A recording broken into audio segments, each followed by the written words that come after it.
Welcome to our third stream of Mario Kart World.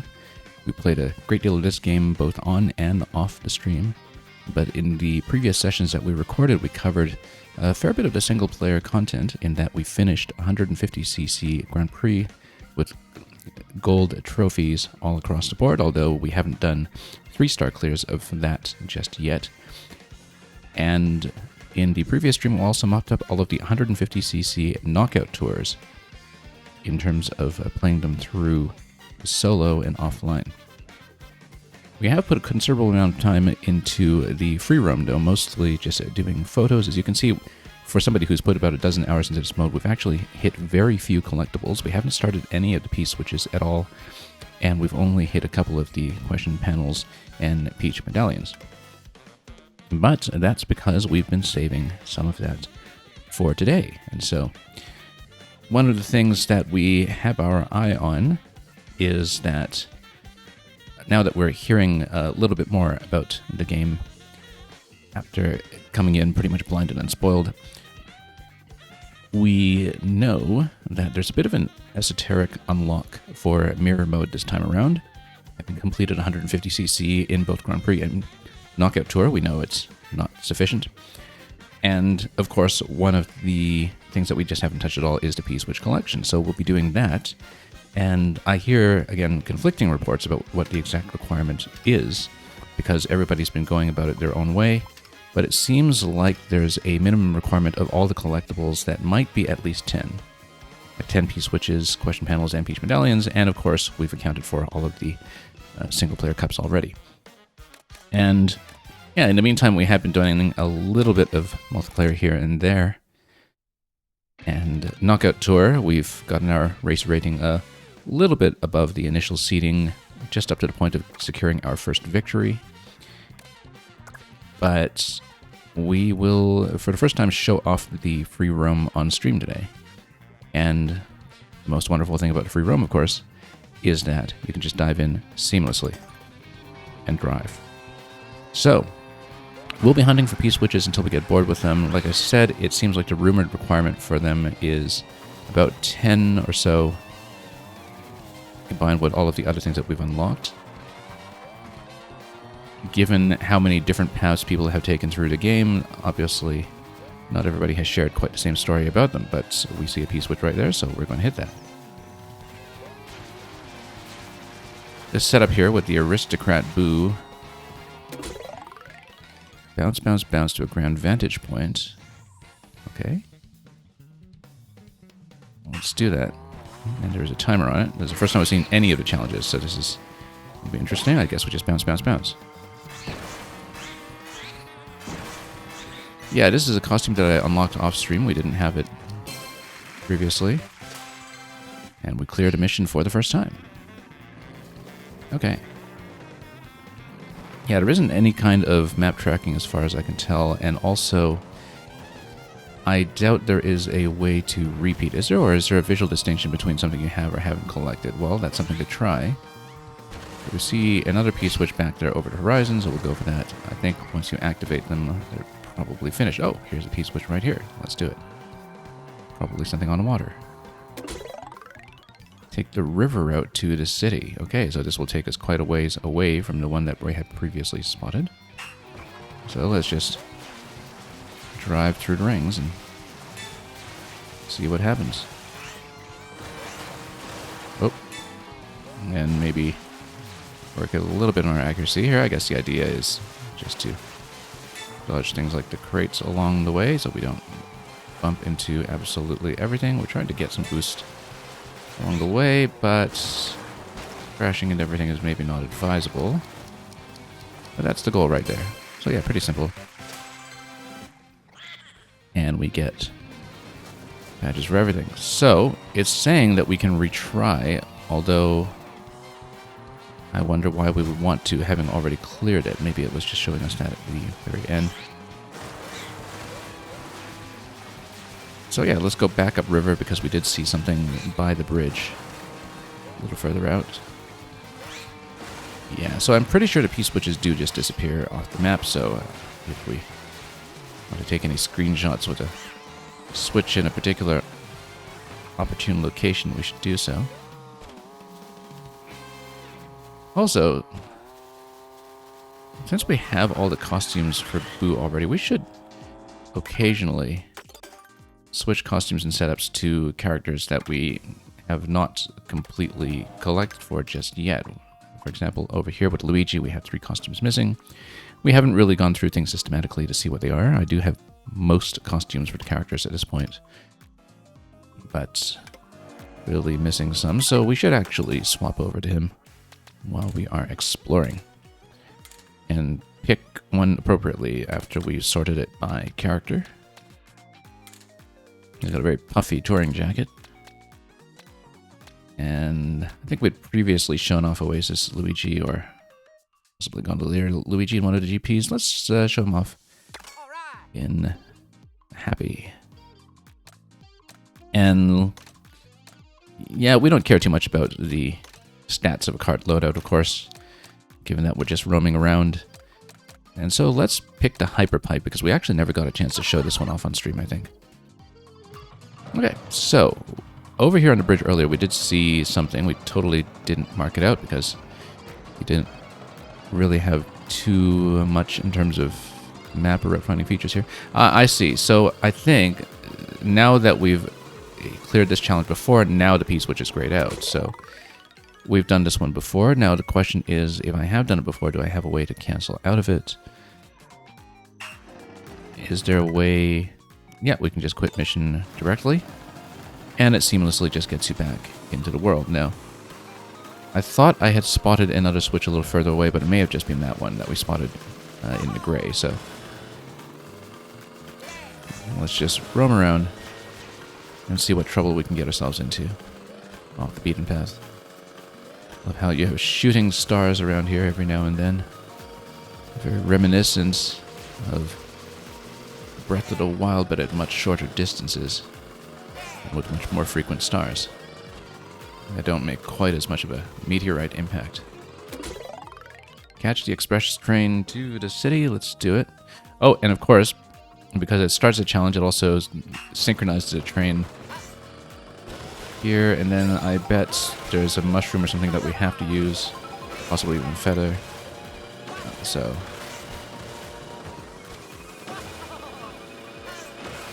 I see. Now the thing is, catch the train. Do we just need to board the train before we get to the goal? Oh, hey, whoops, fell off there. We're supposed to do that, I don't think.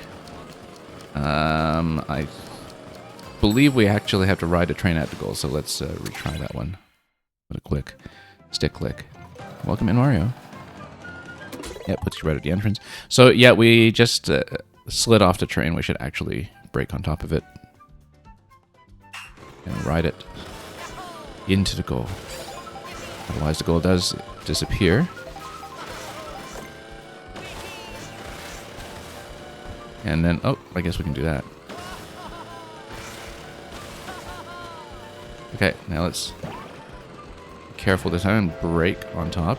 And then, is it okay if we sit here? We don't need to take the ramp on top, I don't think. We can just ride it. As long as we get through the gate before the timer hits 0, it's going to hit 0 because you're supposed to ride at the head of the train. Okay, well, now we know.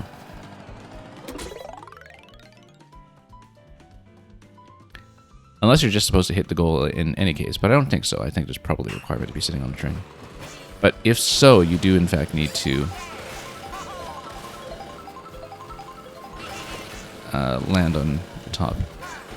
I mean, maybe you just need to pass through the goal, and the whole point of the train is just to give you the extra bit of acceleration needed to make there for the timer, but I don't think so. Well, no. I can't hit the reset right away, but we can just zip to retry. We landed just fine the first time. I just didn't expect it to boost off as quickly as we did.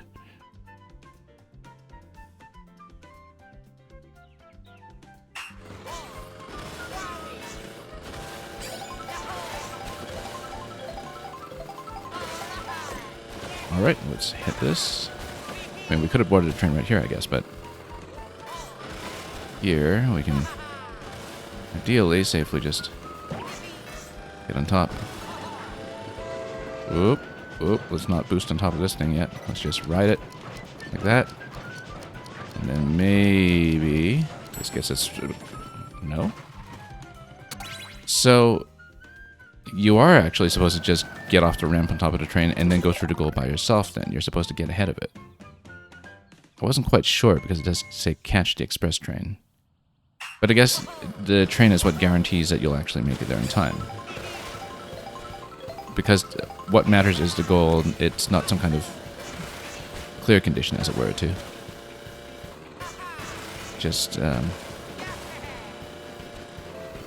ride on top or anything. So, okay, in that case, let's just get to the goal by riding the rail.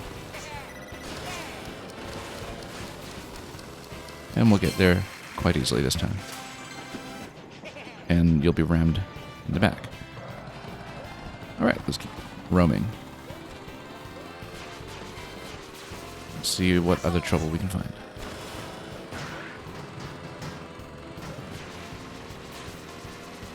Here's one right here. They're very frequent, actually. We're basically just going point to point and hitting a switch all over. Dash through traffic on the covered roads. Yeah, we can. Oh, we probably need to hit the rings, or do we? Ah, yeah, the rings give you time, so you probably do need to, unless you're particularly speedy. Oh, yeah, because if you miss all the rings, then that's what happens. You don't buy enough time.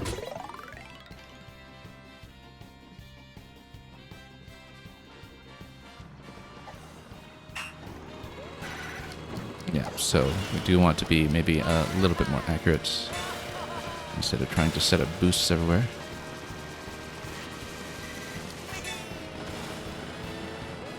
And then, just over here. And give ourselves a bit of drift, and then that's it. Okay. Let's see what else we can do.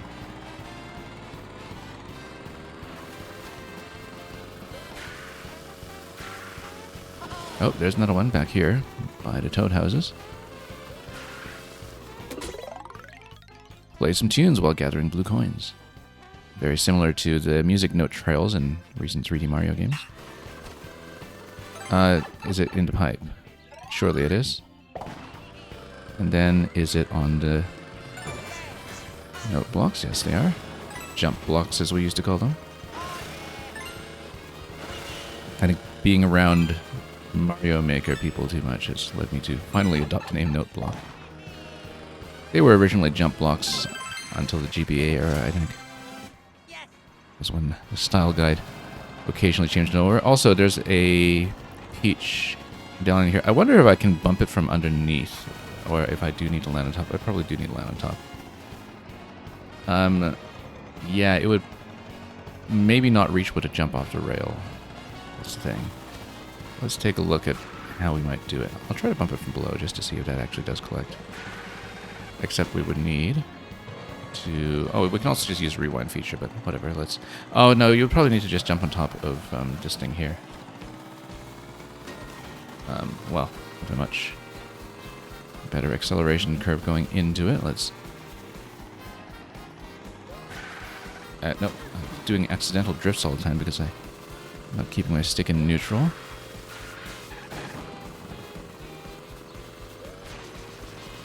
But can you actually jump on top of that? No, maybe not. Maybe with a feather, that could be possible. We'll have to think about that, but right now let's prioritize the P-switches, as we've been saying.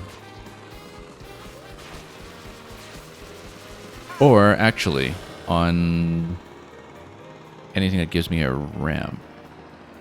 Like one of those burger wagons. Let's see. Okay, how about this one? I don't know if that gets us in close enough here. It was all the way over there, so let's try to fly, and there we go. That's exactly how.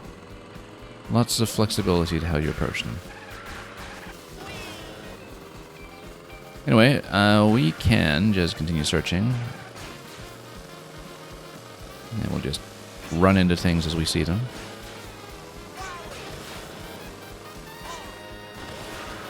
Some were on the open road, or open rail as it were.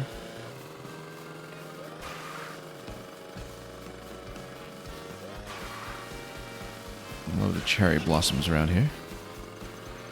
And look, a sting bee in a while. We haven't really seen those too much.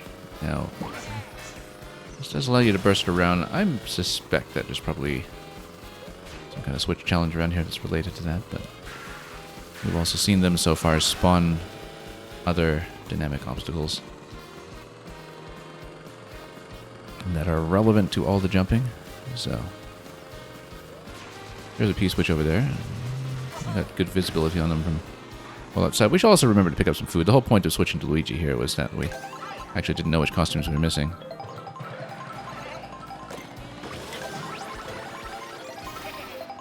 It's just standard Luigi.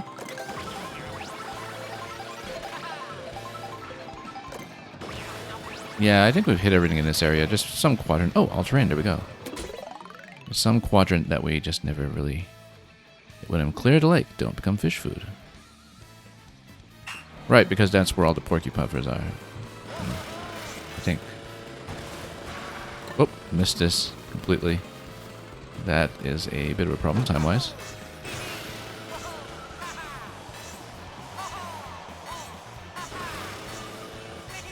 We probably don't need to trick everything here. We just need to aim a little more accurately and... Whoa! Come on. So yeah, despite missing a boost, I think we'll actually hit the flag. Nope. You do, in fact, need to hit the flower there for the flag, so... And bounce on top accordingly. So let's do this again. Give ourselves a bit more time from the boost, but... I would suppose that if you used a rewind feature, it would not set you back on a timer, or rather it would not affect the timer and you would just keep on going as before. If we missed a goal, we should consider that as an option next time. We have not really been in the habit of using the reset. So.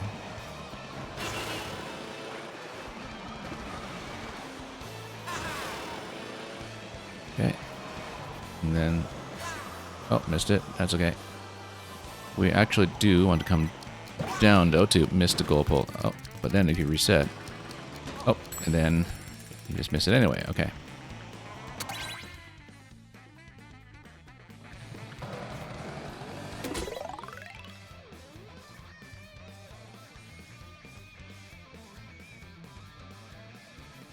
All right, let's try it again.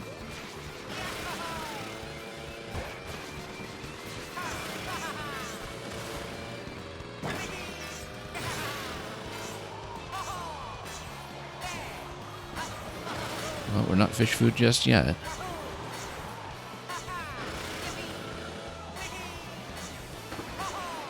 Okay, but then we do, in fact, need to descend here.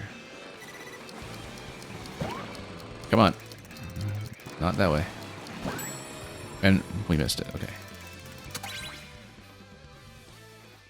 Definitely need to aim a lot better in the goal pole there.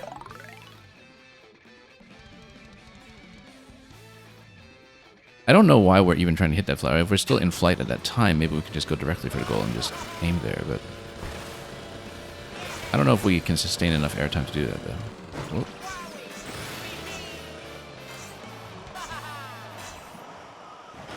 All-terrain suit is a pretty good fit for his aircraft here. Oh. That did not go well. That's okay. We'll try to hit the goal regardless.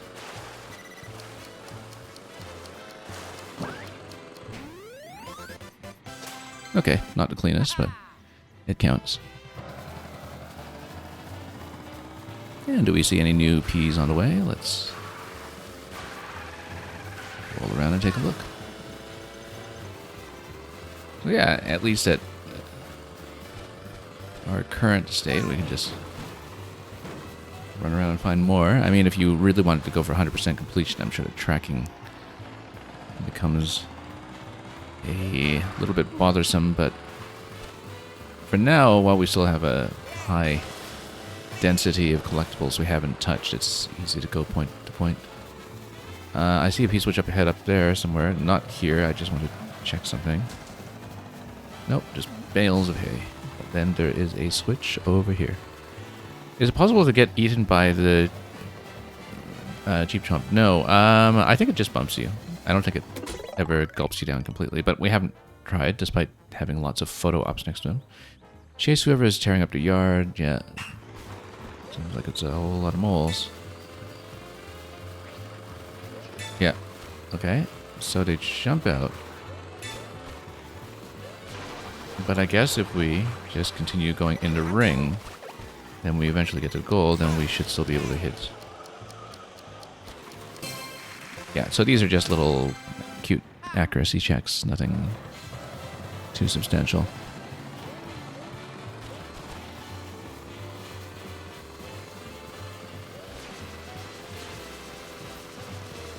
Okay, let's just roll around and find some more. We haven't been at this for very long, so we could rack up quite a few today.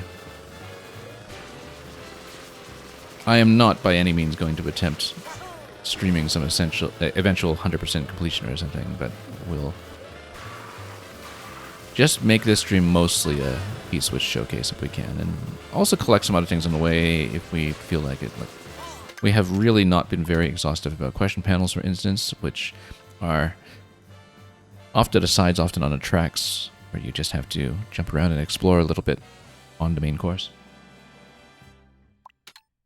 Yeah, some of them we just haven't explored properly at all, in fact. A few of them we've hit a few panels for, but most of them not really.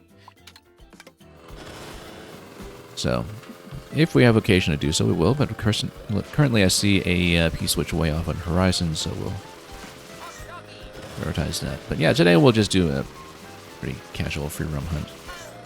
As I understand it, once you feel like you have met the requirement for mirror mode, you do have to run Special Cup once. That's okay, we'll do that, of course. But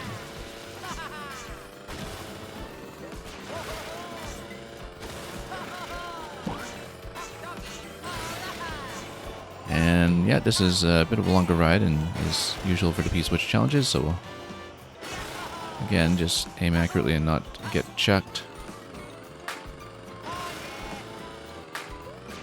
And we've got plenty of time to spare.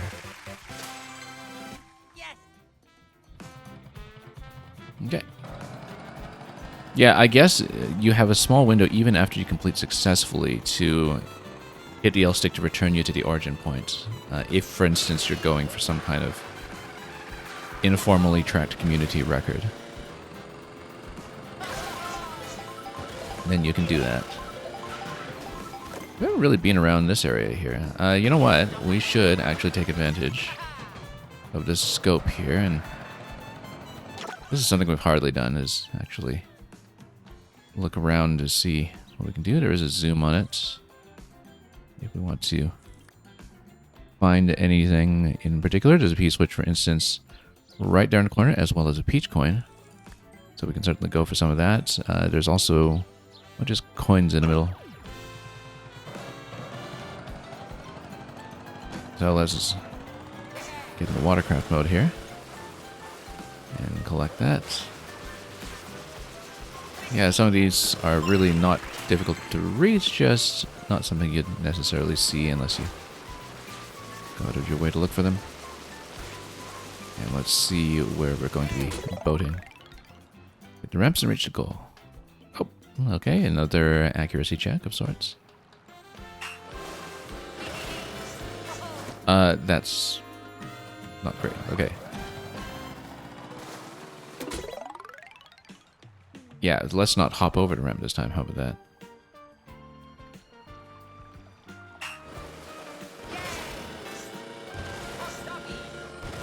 Yeah, don't need to go too aggressive with the tricks here. Oh.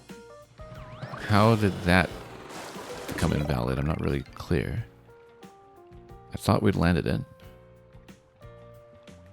I'm not exactly sure what it registered as failure that time.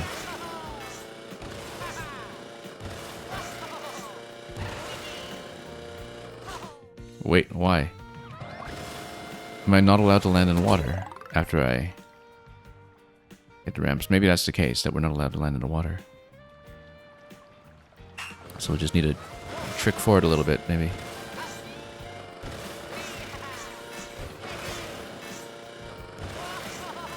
Yeah, I think that was probably the issue, and then we need to land on top of the cloud there, probably.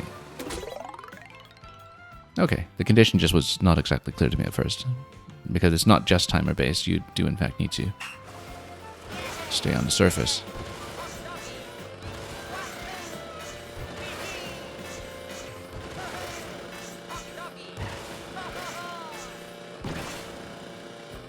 Okay, and then this is just a little bit of aiming, and here we are.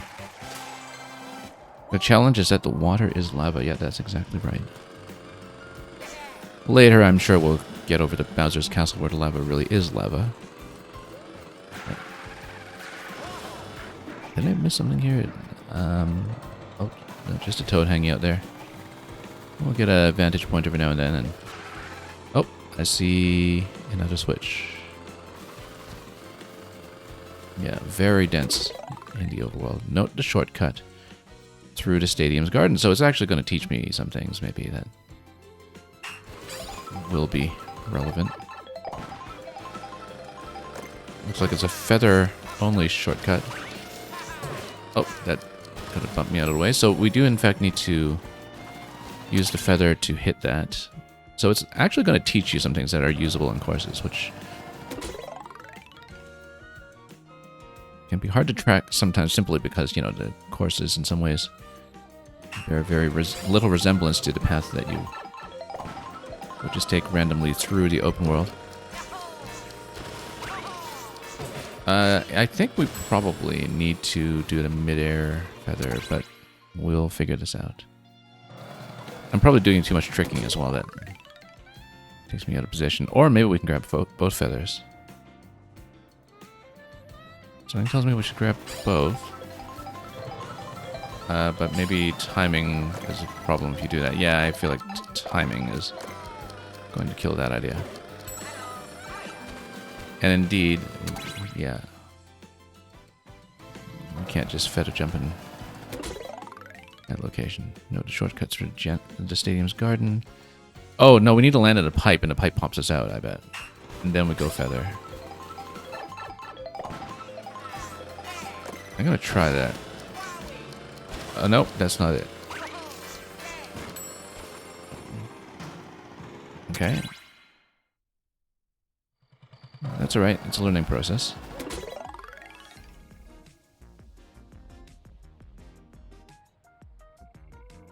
So on one hand, it's not just a hop off the ground on the second set of note blocks, but if not that, then what is it? There we go. Yeah, I didn't think we'd get enough height midair to use a feather like that, but we do in fact manage by doing so, so.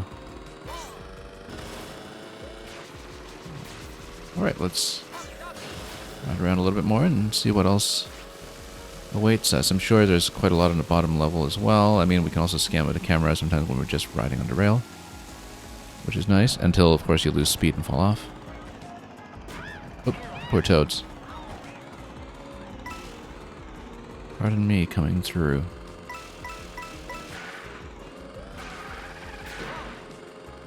Anyway, we'll just look around and see what else we can hit.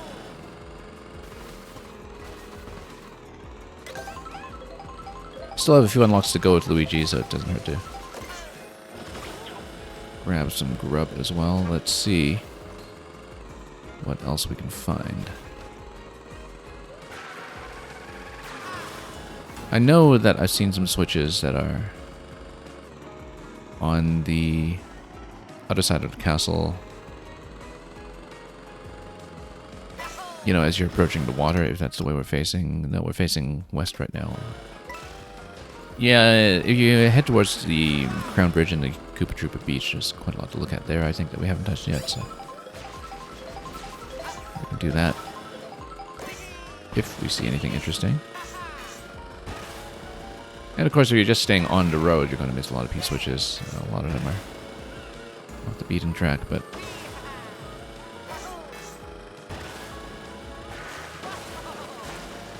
But we're just here to hang out, so just we'll look around a bit.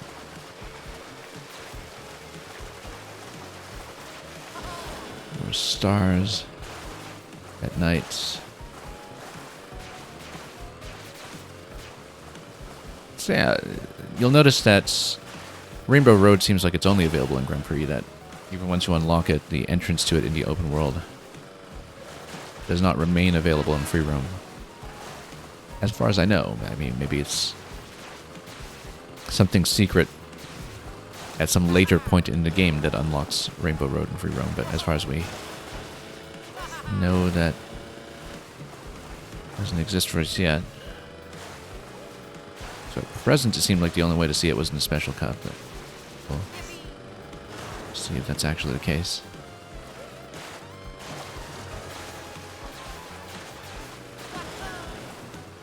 Haven't seen any P-switches here lately, but we'll approach the beach party and perhaps find something there.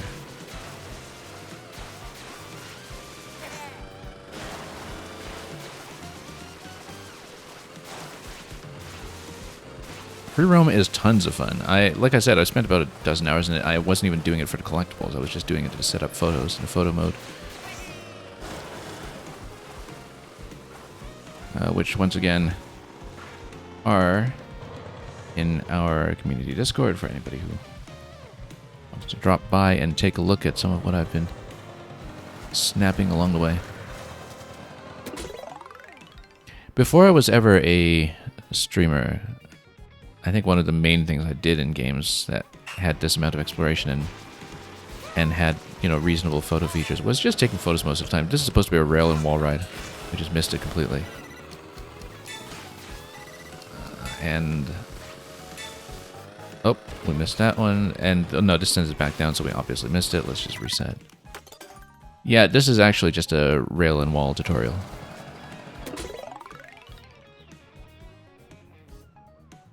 So yeah, we need to get on the rail and then do a wall bounce. Now this is not a rail that requires a jump. It's a smooth entry. But we missed it anyway. Okay, fine. Oh, I see. No, because you have to run up against the wall towards it, so you can't jump that far. Mounting walls has been something that's been a little difficult for us so far. We've had some difficulty trying to do it. But I think with a jump off the rail onto a wall, then we can start riding the narrow part of the surface. Yeah, there we go. That's the way you're supposed to do it.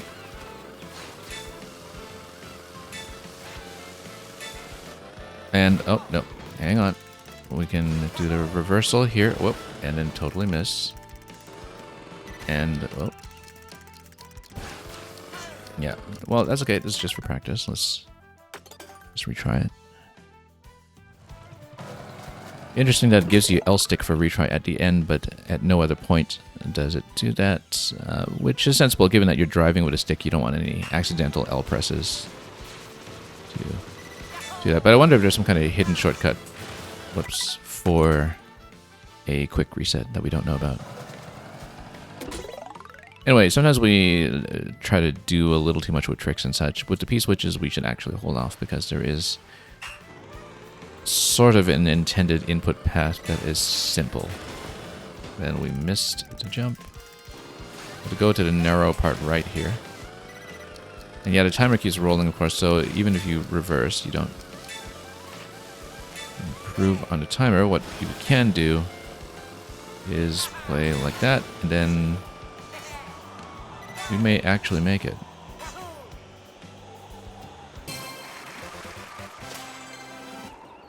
Yeah, so the timer is really generous on this one, potentially specifically to allow for a lot of rewinds, if you want to play that way. Race around a tribute to Koopa Beach 1. So yeah, oh, this is very nice. That we noticed, of course, that many of these courses were amalgamations of course layouts from the Super Nintendo. It's kind of like that for definitely Mario Circuit and for Ghost Valley outside of Boo Cinema and some other places. But it's really interesting that some of the P-switch challenges are just doing the course, and that you just play Super Nintendo Koopa Beach on the open world layout, and so I'm sure that the game is also eager to show off some of the other retro layouts in much the same way. So we should definitely be on the lookout for those kinds of P-switches, because I didn't realize this was a thing. This definitely is something more substantial than some of the other challenges that we've seen. So yeah, you just get to play the Super Nintendo here. Super Mario Kart. And it's basically like a Super Mario Kart time trial. And you get this golden Koopa Festival medallion, which we may actually switch to at some point. Lovely seaplane here. It looks very much like my town's seaplane in Animal Crossing, because I also got yellow in the random draw.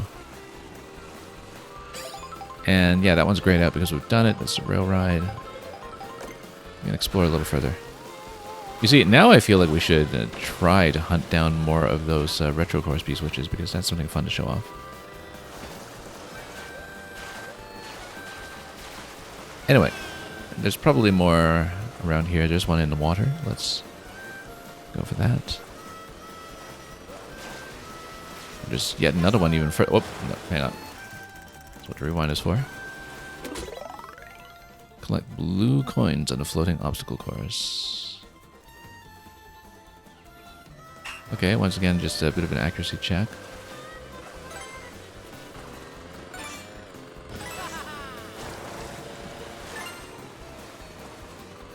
Oh, no, wow, okay. Guess we need a bit of a bounce off the waves here.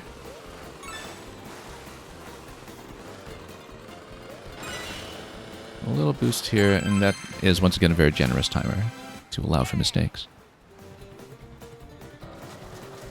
Now we saw that there was another switch in the distance when we were in the water. I wonder where I spotted that, because it was while we were facing the switch here. So let me just come back here and just spin around a little bit to inspect. Yeah, over there by that island. Unless we'd hit that one already. Oh yeah, we had hit this one already. That's the Koopa Beach entry. Of course, we can kind of see it on the minimap.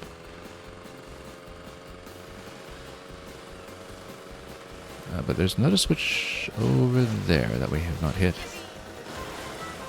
Maybe we get to do a few of the Nintendo, or rather Super Nintendo layouts.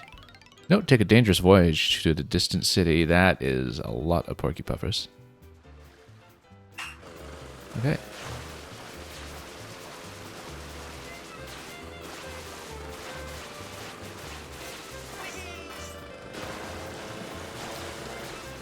Okay.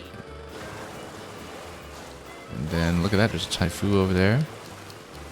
And, oh, I see, because you hit checkpoints. I actually didn't know you could just bump the Gelectros as... Are they Gelectros, or are they a different kind? No, the Gelectros are the electric ones.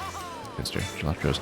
I didn't know you could bump the jellies as a bounce platform, actually. We hadn't tried it. I mean, it's sensible, but... hadn't occurred to me to do it. Oh, it was slow.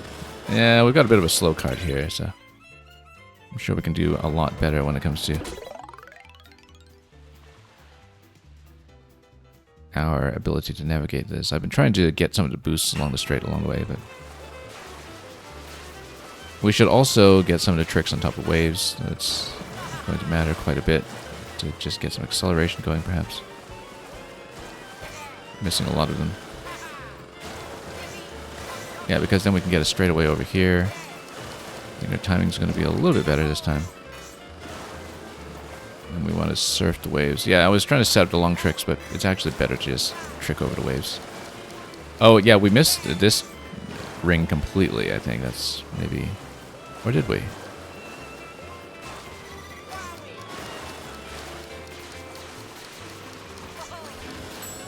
Yeah, just a little too slow.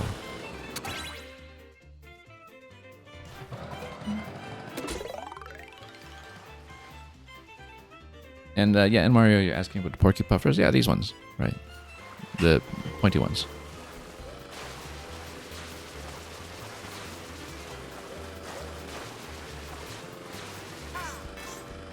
Okay, let's try to get boosts going every now and then if we can.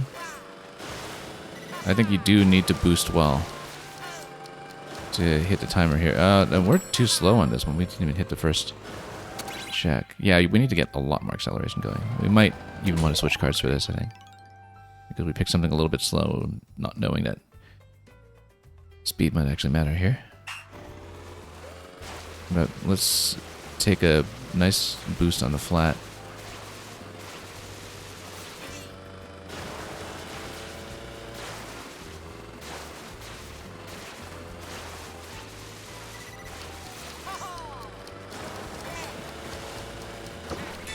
Yeah.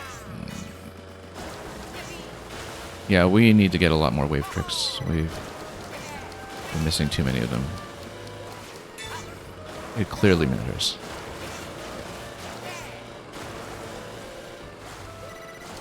For seconds here, I mean, I guess it's a little better than before, but... yeah, no. I was thinking that maybe we need to ride the rail to get up there, but, you know, and just jump off towards the ring, but we've been off in timing at that point.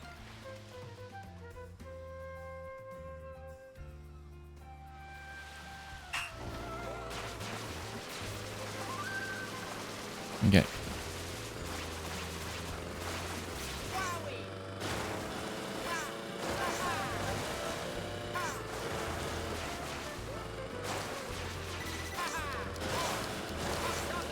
Okay, getting a bit more acceleration going into this time. We're over 10 seconds at this point, which is good. Absolutely better than before. Yeah, over 10 seconds at the check is again an improvement. Whoa, that's bad. It's quite bad. Now we're behind. Yeah, that's not going to go. If we hadn't hit that, that would have been fine. Yeah, I like that there's a bit of varying difficulty to this. I mean, I'm sure with a cart that actually has decent top speed, this would be better. Also, some carts have hidden stats. Some characters have hidden stats as well that make them better in water, I believe, but we haven't looked at any of that stuff because I don't really like to look things up when I'm exploring a game.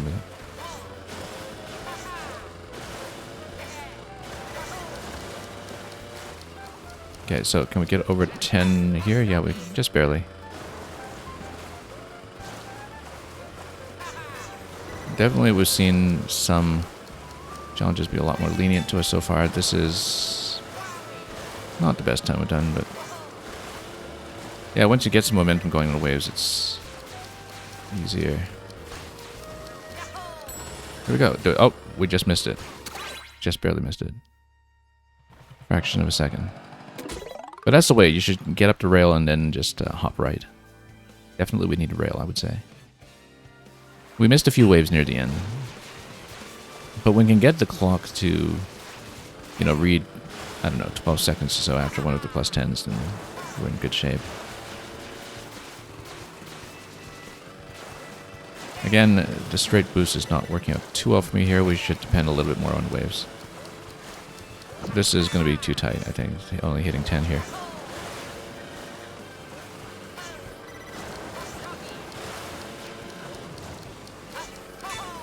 Okay. Picking up a little bit of speed again. No, this is going to be too slow.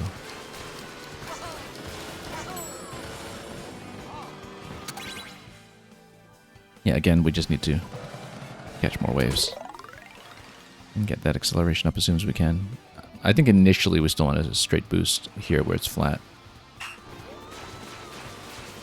Also maybe just go a little tighter around the Porky Puffers just to... yeah, just get some speed.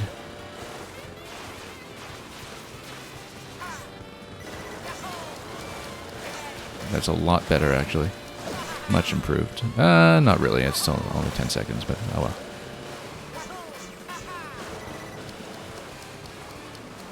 Trick away in. 11 seconds there. That's good. If we don't run into cheaps, I think we got a shot. Except we started missing a lot. Here we go. Yeah, that was nice. It's definitely required a little bit of practice. And again, that's partly a function of the cart, partly a function of our driving. Oh, totally missed that. Ah, sure, let's just wind it up unless we see something. Initially, I never really did a rewind much. Oh, there's a P-switch. But after you've been into free roam a lot, you start to respect its utility. Look at this egg. Race through dinosaur-filled streets. Oh, there we go. This you'll remember from The Lost World, Jurassic Park 2, as it were. Which is funny because if you know Tears of the Kingdom, you know how did we get through that gate? We totally missed the entry for that. Oh, I see. Okay. Let's see if this gives us enough time, even though we missed one ring. And yeah, we totally missed this. I bet we'll not hit the check at this point, but Tears of the Kingdom has, of course, those parades of bokoblins following the boss bokoblins, and I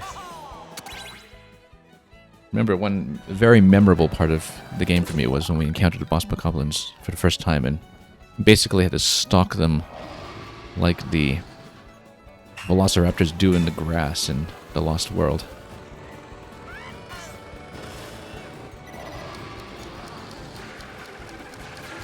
Okay, so how do we get to that one?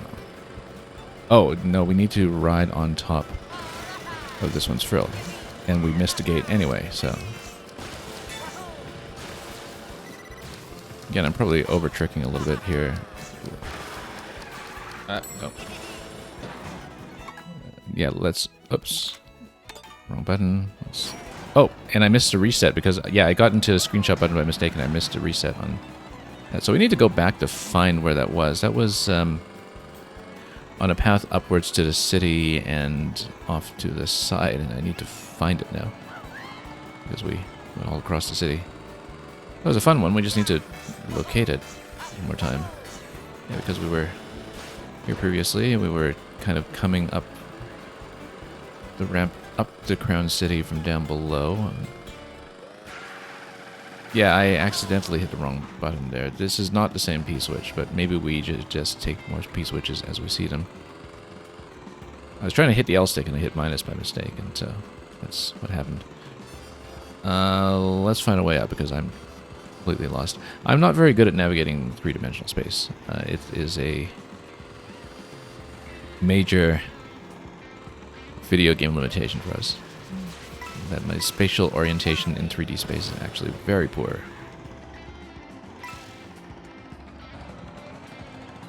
Which is one of the reasons we prefer side-scrollers.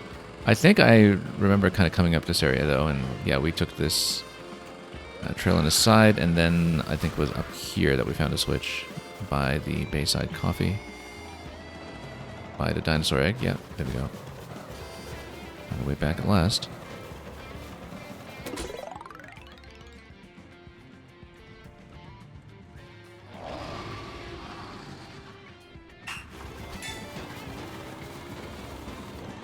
Okay.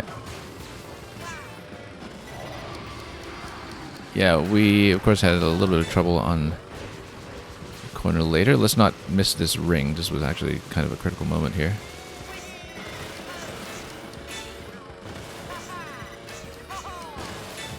And then let's not miss the turn up here. Got to break into it, I think.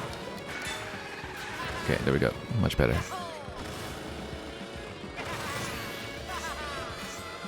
And that's the goal right there, now that it hasn't disappeared on us or anything. Nearly missed it, but we made it.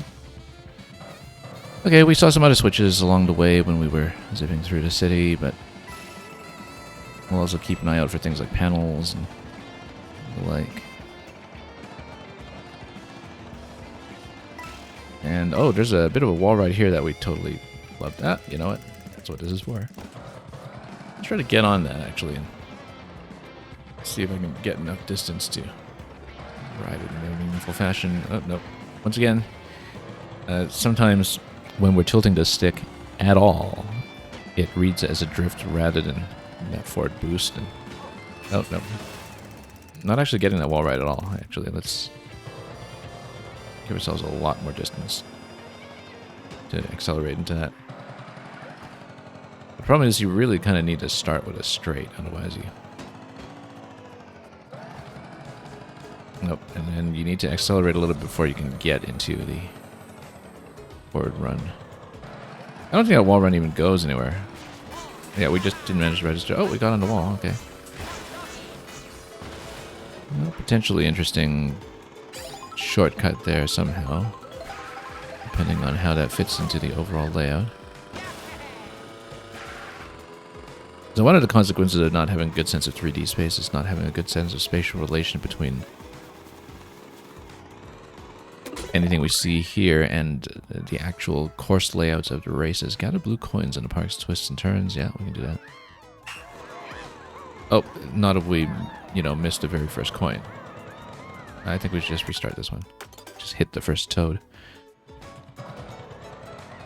The very first toad. It does reorient the player automatically in the right direction when you begin a challenge, of course. So that's somewhat helpful. And yeah, because if you bump into anybody, then you get into a little bit of trouble.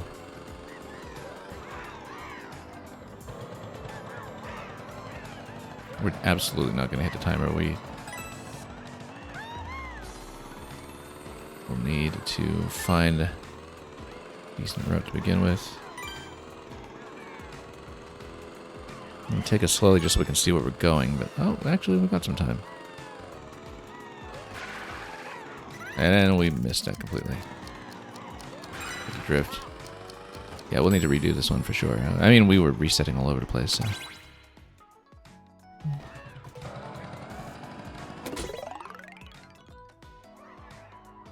There is kind of an order that it seems to recommend.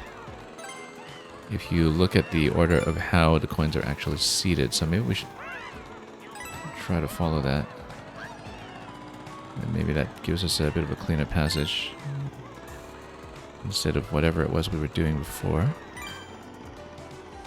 then where is everything else? The coins that way? I see two more. And then we're missing another one after that. We got bananas here. What did I miss? I cannot see where the last one is.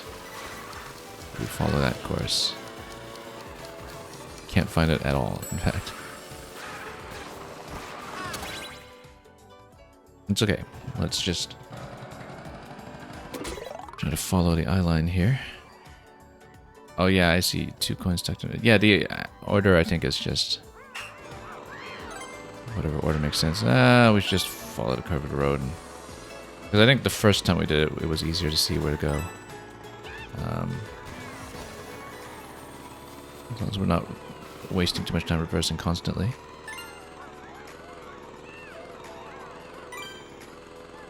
Okay, we still have the same problem of not being able to find... Oh, there's the last one that we missed earlier, I think. Yeah, we had hit this the first time through. Then we need to find out, with my very limited vision here, where this last one is. That's okay. The time is generous. West Greens Park. Well, we even have a sticker telling us which park it is.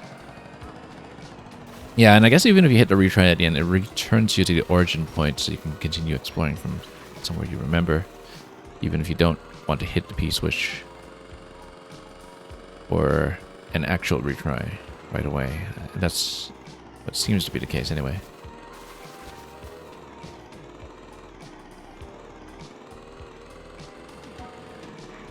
Here's another one.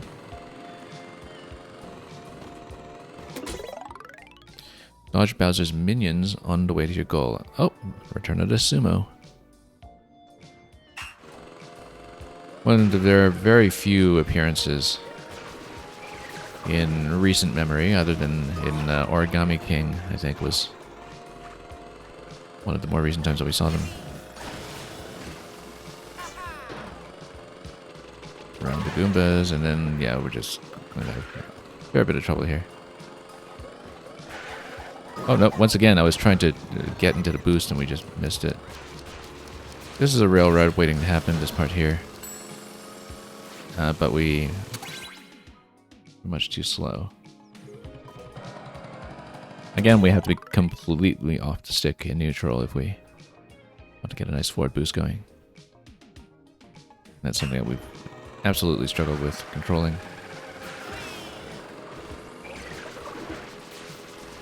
Because it's such a habit sometimes in Mario Kart to just be on the stick constantly. We'll just get around the Goombas here, that's fine. We'll get on the other rail after these guys. Oh, wrong rail.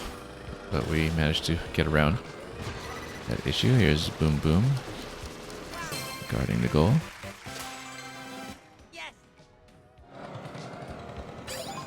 Yeah, look at that. There's even a map of Crown City over here.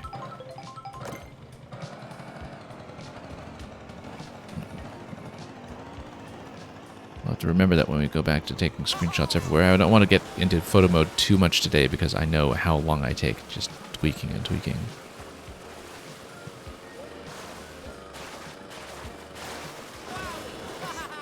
Which is why we just share the photos separately instead of streaming the process. Anyway, you know, despite all the question panels in Crown City as well, we haven't really been collecting them. We'll keep an eye out. Oh, here's Nabbit. We've caught Nabbit several times already, so it's really just going to be a pile of coins for each one again, but... And he does tend to go in a loop everywhere that we've seen him. Usually there's a batch of coins that's in a hideout that is where he is. Whoops. Lost track of him. Yeah, whoops. Oh no, he's there. Well, where's he gonna go? There we go. Yeah, usually you need a little bit of drifting. Although mushrooms don't hurt either. You pick up just a little bit of speed. We don't actually need them unless... Yeah, I don't think there's any kind of additional unique sticker that we haven't gotten already. You just tag them for a pile of coins. And the Nabbits do respawn in the same places after you catch them, so... But we hadn't shown one off on stream, so... It didn't hurt to just look at one for its own sake. Yeah, there's a lot here we haven't explored.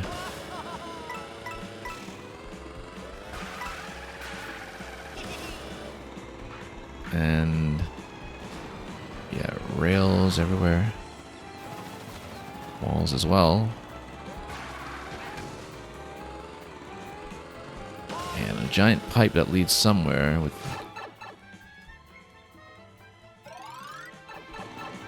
Okay, there we go. Oh, actually, yeah, you could have just boosted out of that with a mushroom. Oh well.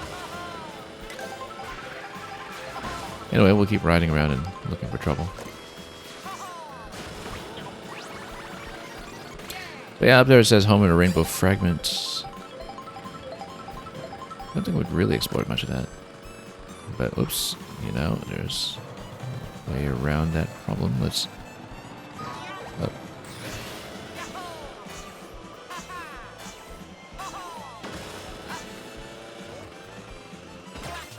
Oh. I didn't even realize I hit a star there, but I guess the stars are falling all over the place.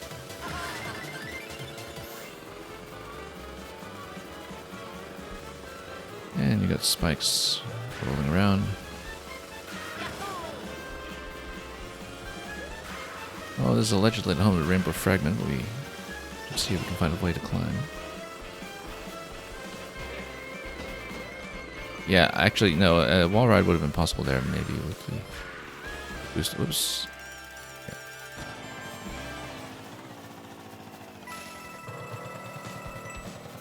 Okay, let's turn around for a moment. See what we can do around here. Yeah, Yeah, a little bit of wall right there. Not really doing much for us. We'll just explore around this part. It's clearly more here than meets the eye. Whoops.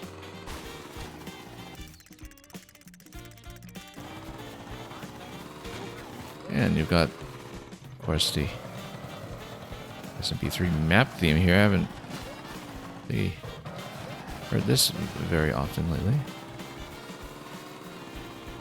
And is there something here? Not really. Maybe there's something possible with the wall ride, but...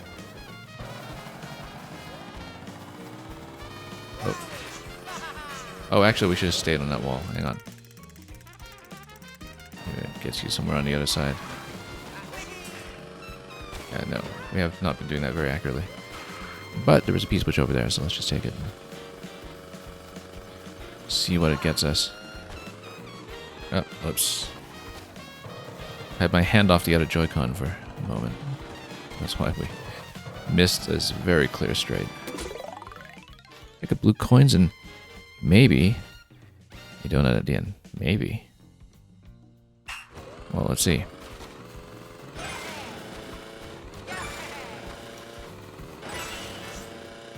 Oh, missed it. Yeah, you kind of need to hit the rail here. That's okay. And then this is just a rail ride over here. And we're just a little bit short. Yeah, the donut maybe is a bonus, but we'll see. Could very well be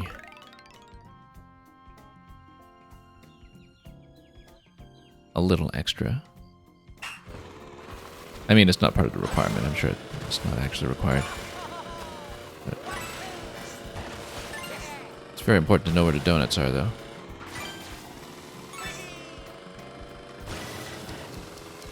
Yeah, let's just not burst around too much. We did not get a donut at the end. Oh, we got a donut sticker. Okay. Close enough. Is this actually a donut stand? It is.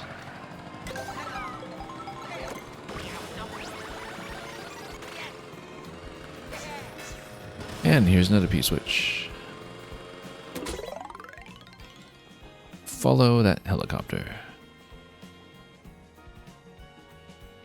I feel like the rail is actually going to be important here.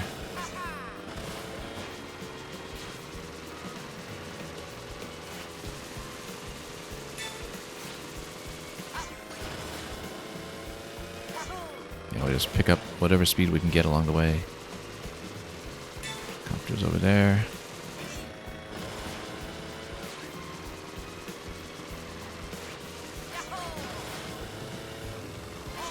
Okay. It's a bit of a long ride. This one. Oh, come on. Really? Really? We got hit by a taxi on the way there, too. Yeah.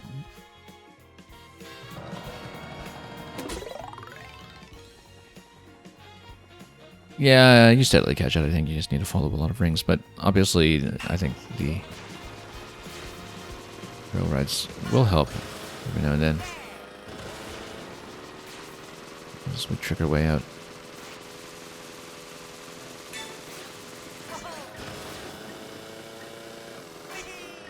Yeah. And then here we are.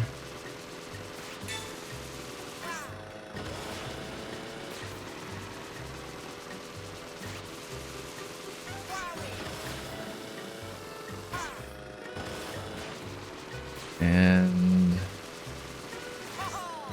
let's see here. Oh, well, no wonder we missed that last time. It says next over there, but then I guess just a quick sharp turn.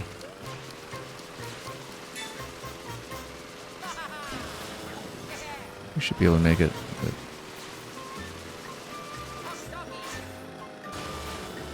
yeah, definitely need to hit rails whenever possible, rails and curbs.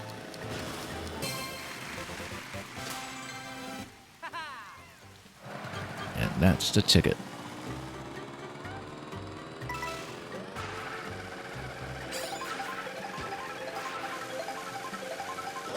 Oh, we're actually on a racetrack proper now.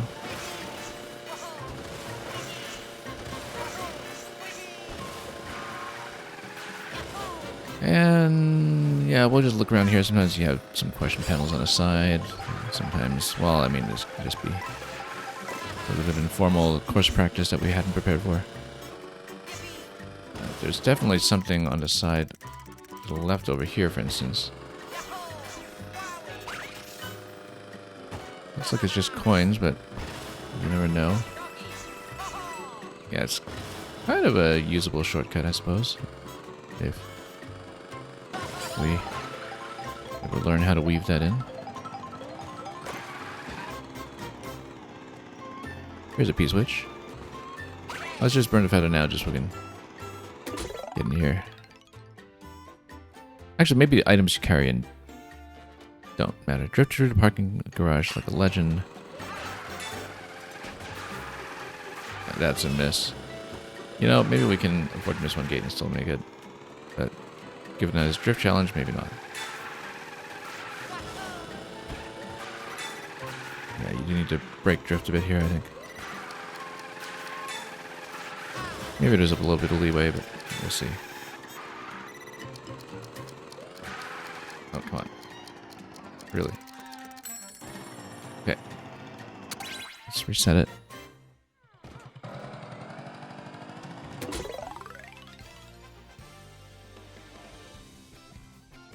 Yeah, need to work on our accuracy a little bit here.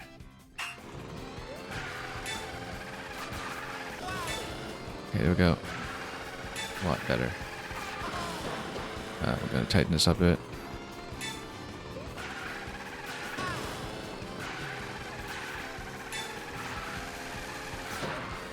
You know, you can probably just do a continuous drift here, and maybe that's the whole purpose of this challenge, is that you can actually just continue with one big drift. Yeah, actually it looks like it's tuned to do exactly that for us. Yeah, it's supposed to be basically a continuous motion.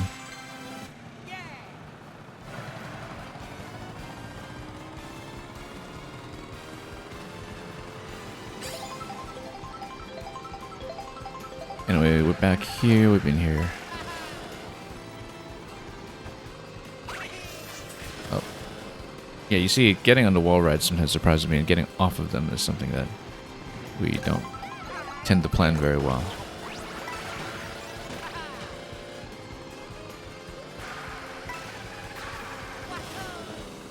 Yeah, the thing about the free roam, as we've discovered from, again, about a dozen hours of just doing photo mode, is that because there's no end point, just keep on going for as long as you want to keep on going. There's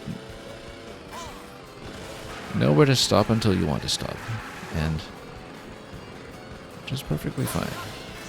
I do wonder if we can get above there somehow, up into the upper parts of where it says Home of Rainbow Fragment. I haven't seen the path there, though.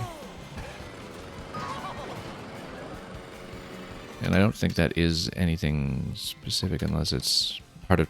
Actually, no, maybe it's just part of Choco Mountain. I don't know, because we hadn't really paid attention to how to enter that from the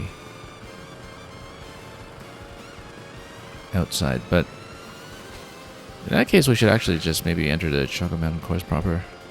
Oh, here's another coin that we hadn't taken. Again, it's one of those where I think we'll just need to get on a vehicle ramp. So let's just spin around a bit and wait for an opportunity. And if we see other distractions beside, then we'll take them. Also, it looks like maybe it's reachable by way of some of the note block bounces, but I think getting on a ramp from another vehicle is probably the way to go. So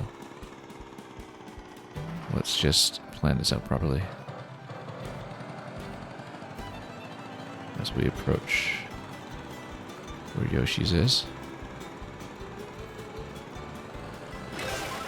Oh, no, that's not even one of the ones that gets you nearly high enough, so never mind that.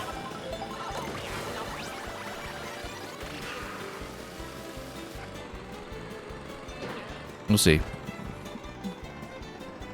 There are some that will give you flight ramps. We just would either need to wait for one or take another course. Meanwhile, we can also just take a peek over here. I see a one P switch that is over there. right here under the shroomy looking rock over there. And yeah, this was where we were for that peach coin. I mean, there's a very strong implication that you're supposed to boost over onto the right side and bounce over some note blocks. I don't know if we have no momentum to carry past that point, or if you need something additional like a feather, but it would be worth trying to see how much speed we're picking up. So yeah, we get on the ramps, we bounce over, and then we can go to this mushroom rock on that side for the P-switch. Let's try it.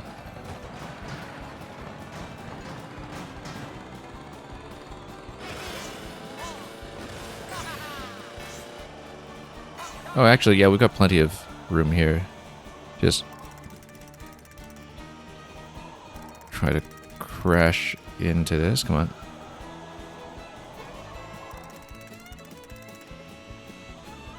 This might take a few attempts. Does interesting things to your momentum when you do reverse, though. Doesn't really replicate exactly what your momentum was like at the time, and so let's get over to that P-switch that we saw.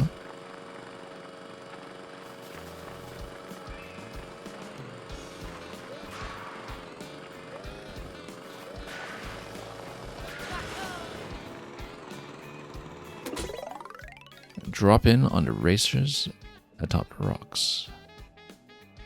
And how should we do that? Well, let's boost up this way. Oh, interesting. Oh yeah, we're supposed to take some of this.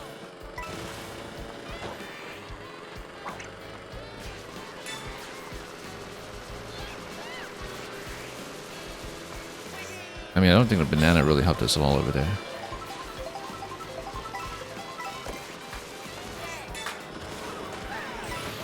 Yeah, and so we kind of do a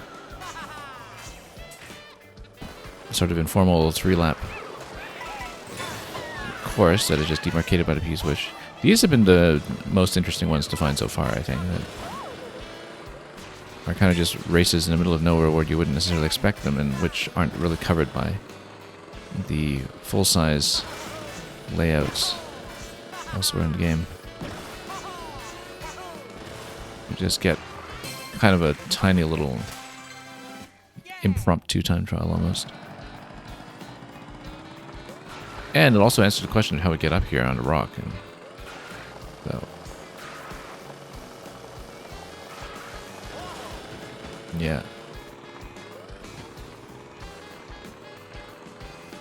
Well, I guess we can look around to see where we want to point to next. We've got the bridge over here. We've got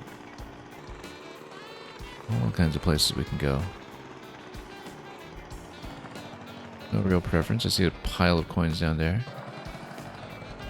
Definitely the free camera on the R-stick is a nice thing to have here. As soon as you accelerate, it kind of snaps back into position, but until that point, you can look around and see what piques our curiosity. Yeah, there's a whole race course over there, of course. And just trying to see where we want to descend. Yeah, we were kind of approaching in this direction. Previously, I think that over there, way out on the horizon, is the spaceport to the south and Grand City. And so in that case, yeah, let's just maybe dive down. We're in this direction. Land on top of some cactus, maybe. Oh, not gonna get up there, at least not this time. And we can see about that circuit back there.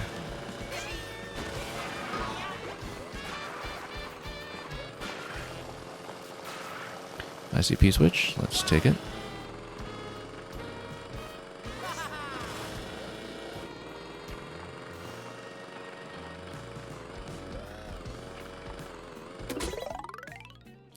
Charge through the defensive line.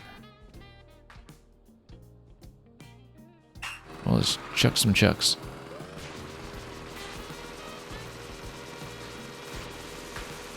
And then, yeah, we just need to hit some of these bumpers every now and then, I think. And I feel like the rail here would have helped, but that's okay. We'll be able to make time easily, so even with a crash there.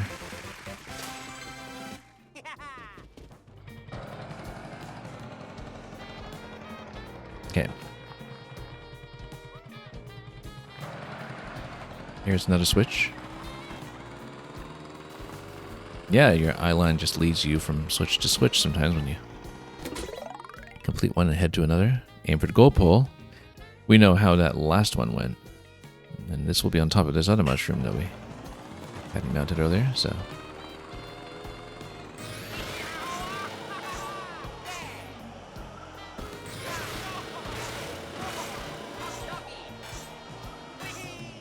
Okay.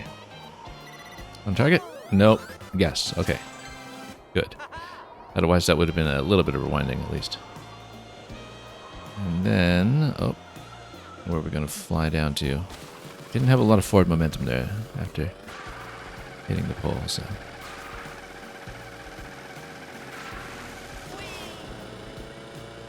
And we're just going to look for some more switches. And that arcade Mario Kart logo lighting up the side of the truck, which is one that we can mount on as well, but right now let's just look for switches.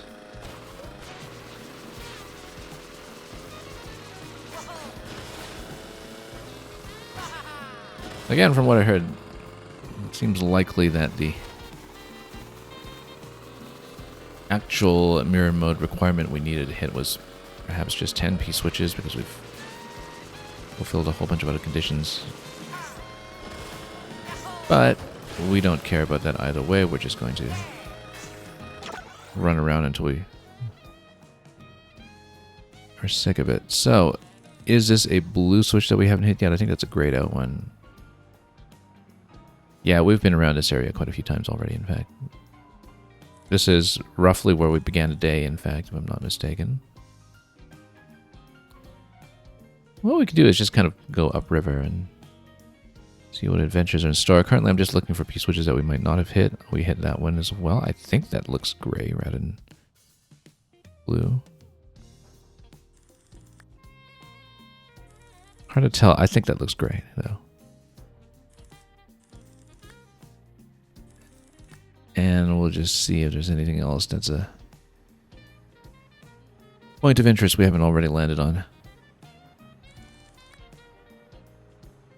Failing that, I think we'll just go upriver and see what happens.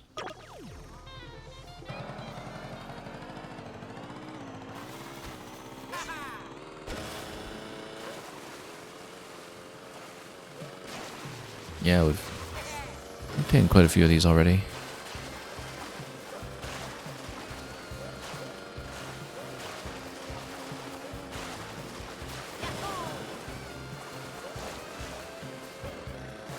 Going against traffic here, and that's okay. We'll see what we can find.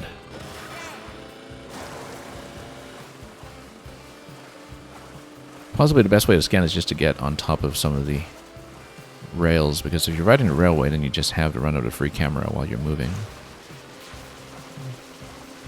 And so I'm sure we can uncover quite a lot of content that way. At the moment, though, we'll just see what's in this area. And just continue following until we see some switches that may be of interest. We might want to switch characters at some point, too. I mean, we still have some costumes to collect. It's Luigi. One costume, and I don't know which one. Usually when we're down to one, it might take some time before we find it, so maybe we can switch to someone who's missing a few more. I think we have everybody down to just 2 missing or fewer. So, yeah, because I think we've Being pretty good about the collection. And so we're sometimes missing one costume that covers a lot of characters at once that we simply haven't thought about. So, you know, let's actually switch maybe back to Daisy. Yeah, so we collected these ones. And we're missing something for Luigi, but we don't know what. Let's show off Oasis Daisy. And let's change carts as well, just to... Yeah, you see, this had very low speed. No wonder we...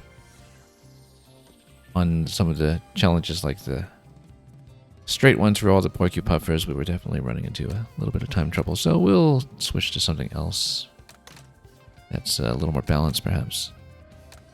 It doesn't really matter. I mean, for the open road, we'll just pick based on cosmetics. I don't think we've really shown off the W-Twin Chopper, but we'll look around and see. Or actually, well, the Fin Twin, unfortunately, has that very slow speed to it. I mean, it does look great.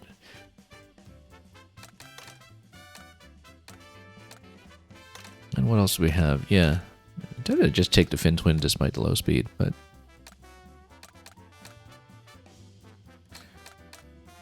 because we hadn't really shown it. It does look good on her. I can mess around with that when it's photo mode or something later. But for now, actually, let's go to W-Twin Chopper. Actually, we haven't really done a Tune Thumper. This is high acceleration, very high handling, but almost no top speed to speak of. Let's go with this for the time being. Looks great on the water, actually, this one.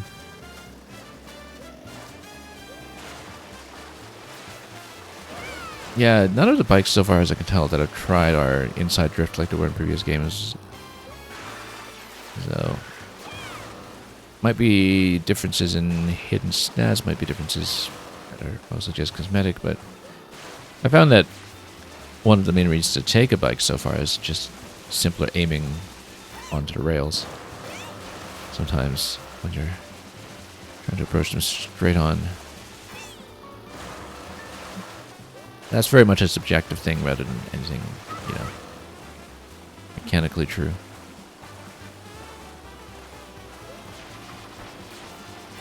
And of course we'll be switching around costumes anyway with Daisy because we are missing something and we don't know what. Let's pop whatever this is first and we'll hit the P-switch. Right after that, is this new? It is not. But we'll take it. And we'll also hit this. Excellent endurance challenge in the wasteland, so it looks like it might be a long series of gates. Let's see about it.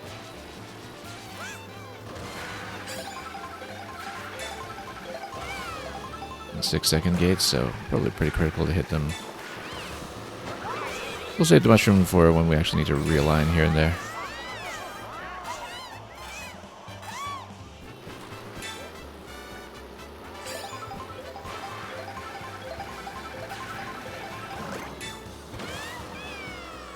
And why would we want a shell? I'm not sure we do. We shed it anyway. Yeah, like I was saying, I think the ones that are impromptu races have been the most satisfying P-switches so far. Okay, next. Wasn't sure where we were going there.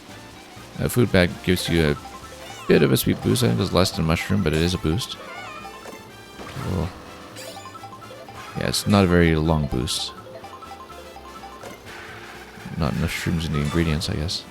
But this is effectively a 3-lap race out of nowhere, so.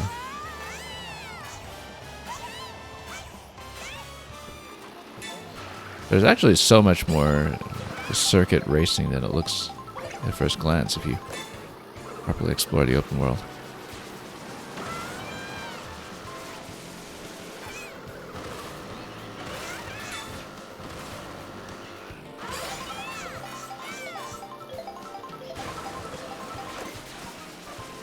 Yeah, but most of the items, I think, just absolutely do not matter here. I mean, for defense. Yeah, we actually should have kept that for defense because, look, I said the items don't matter. We spent a banana for no reason, and then we immediately lost the challenge. So that was not wise. But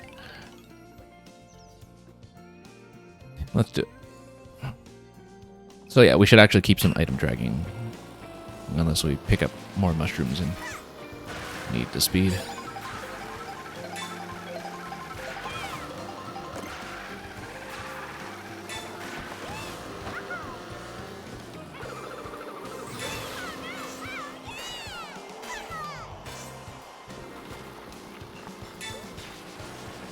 Alright, let's take some of this. Yeah, if we get a mushroom, we'll spend, but other than that, we'll just continue item dragging. Definitely we want to hit all the gates, so we don't want to just boost over them. Here, we'll have a bit of boost from the food, so we'll take it and then continue past that point. I'll regret it immediately, I'm sure.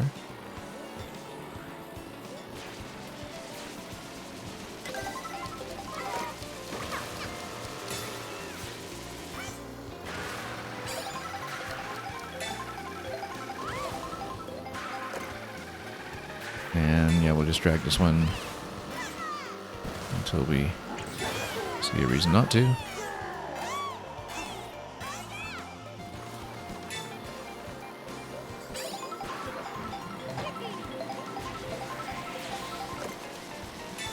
And yeah, mushroom, we should take it.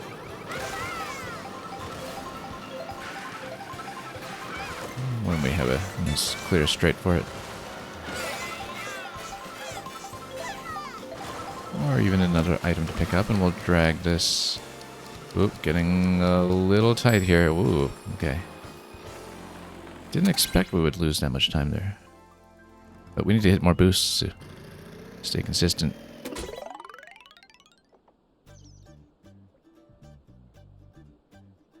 Definitely feel this vehicle dragging a little bit for this, but it's okay.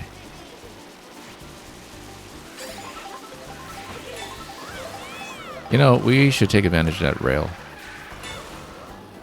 Future laps. I think we needed that rail.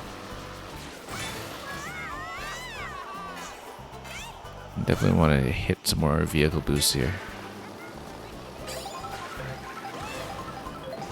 But not at the expense of these gates.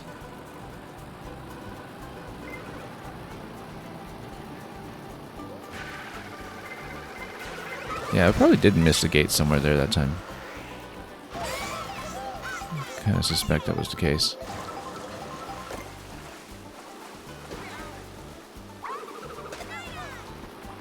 We're just dumping items so I can clear room for potential mushrooms. Or even food bags. So we can get a little bit more speed.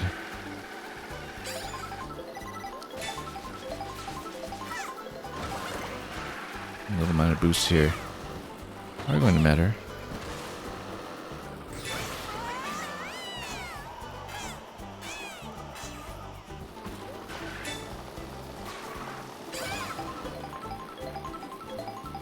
And getting out to dirt might also matter. Yeah, we're missing a couple of boost opportunities, I think, over here, but hopefully we get something decent to work with. The mushroom here may make all the difference. And yeah, this is actually the same gate we've been failing at throughout. Definitely, I think we need to improve a little bit on a bit of rail riding, but not at the expense of missing the gates, so that's the thing.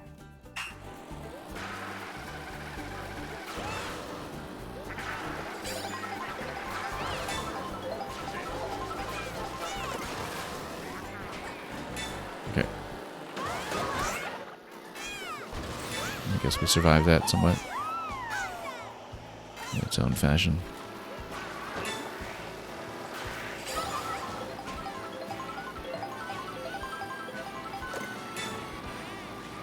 Okay. Let's just hit any kind of boost we can get.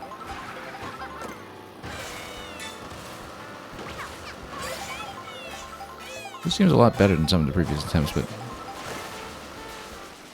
not totally clear on that yet.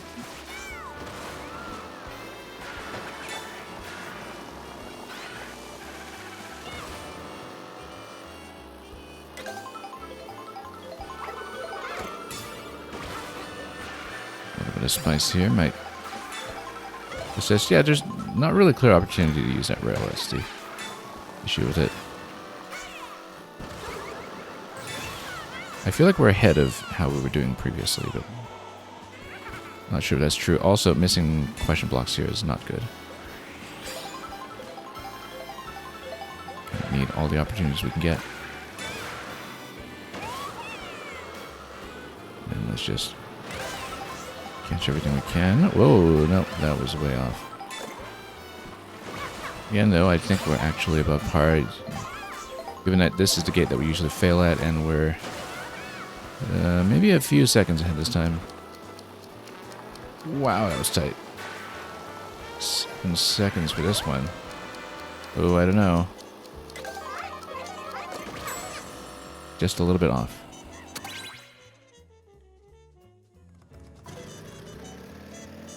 Yeah, worst case scenario, we'll change carts or something, but I think it's the driving that's the obstacle right now. We can win with this cart, we just haven't been driving well. Not accounting for how tight it actually is.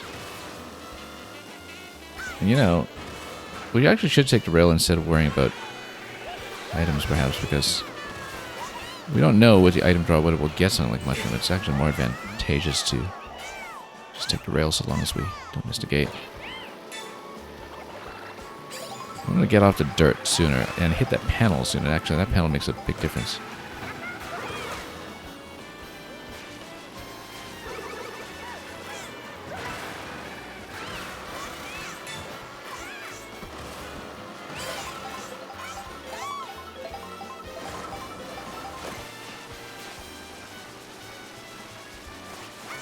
I love this arrangement of the Comet Observatory theme, incidentally. One of our favorite melodies in the Mario canon from the moment it first appeared.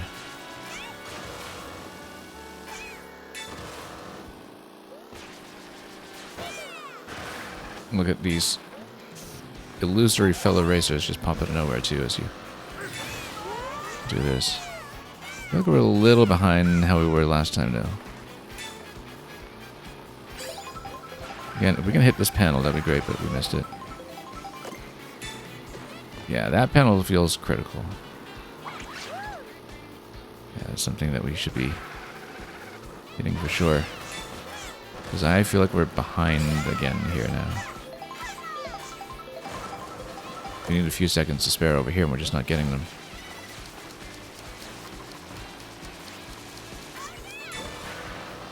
Yeah, because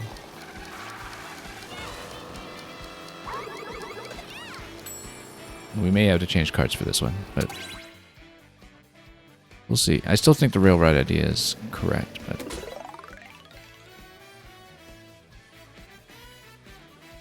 we're getting within the last gate. We're just a few seconds off still. You see, you can get really complacent about this challenge in terms of the actual speed requirement.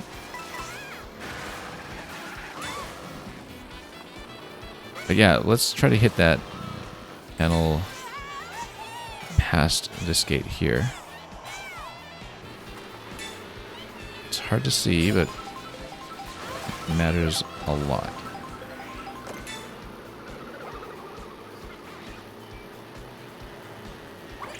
Okay.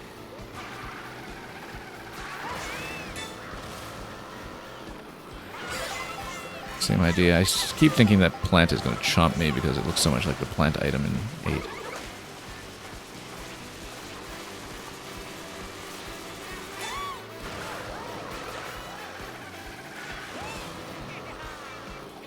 Okay.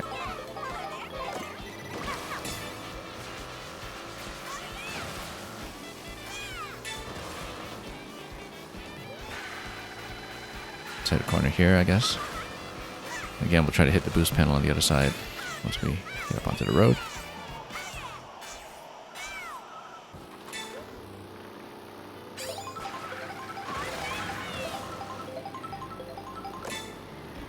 Hit some of these along the way.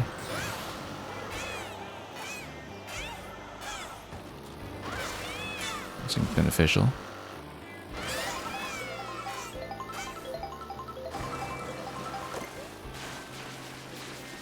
Keep this one for defense until we need to use something else. We're about a second ahead of where we were in some previous attempts, so let's try to get the boost here. No, it's still off. Hard one to reach.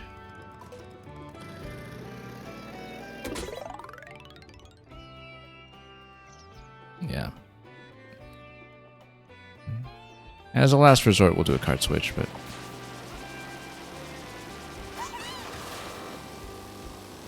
But I like that there's so much variable difficulty to some of these, though. These various challenges, but you need to be way tighter on the corner.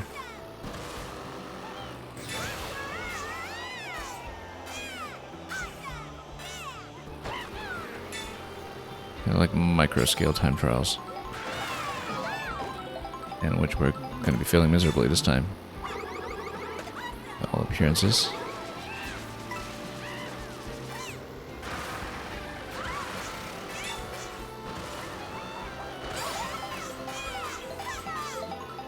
And of course, we're listening to the Cascade Kingdom melody from Super Mario Odyssey, one of so many rearrangements of Odyssey music that have entered the fray. I totally missed that food bag, and so that was a useless little diversion there, but... Missed a rail this time too, but that's okay. Let's just try to get a nice solid drift, and we'll not get an item of any use here.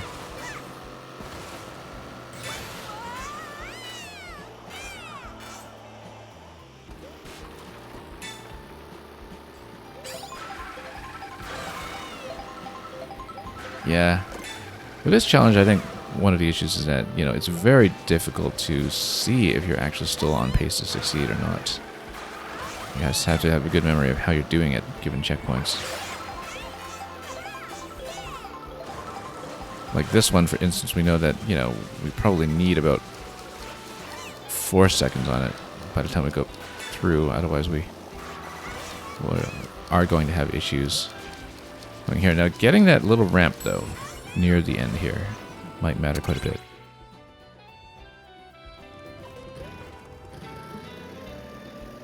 Just getting all the little trick boosts that we can.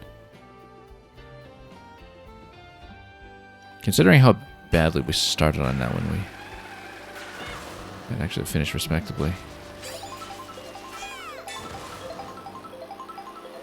We just need to get basically every drift boost we can afford and not run into too much trouble before that. We don't get hit quite so much. I feel like the general approach we're taking might actually be helpful. I was trying to catch that ramp, that did not go. I was trying to catch that did not go. And oh, that was a bad idea. Okay, let's just restart this one. Much too close to the turn. I also noticed that there's this whole electrical pole ride on the right side too, that maybe in future laps we're able to get into. Because that actually dramatically simplifies this part here, if we can get on that early enough.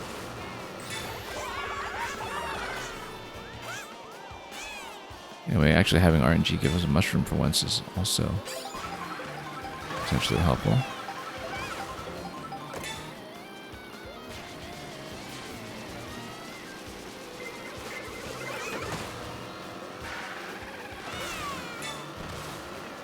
And yeah, we've been doing this for so long, it's nighttime already.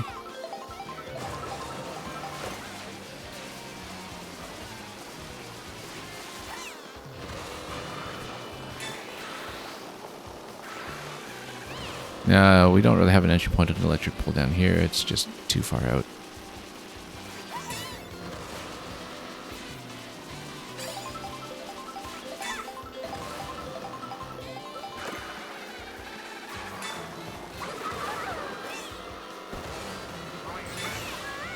The idea behind that was maybe if we hit someone dragging a mushroom, we can claim it to drop it, but I don't think it would. Doesn't make sense mechanically unless it's something like lightning.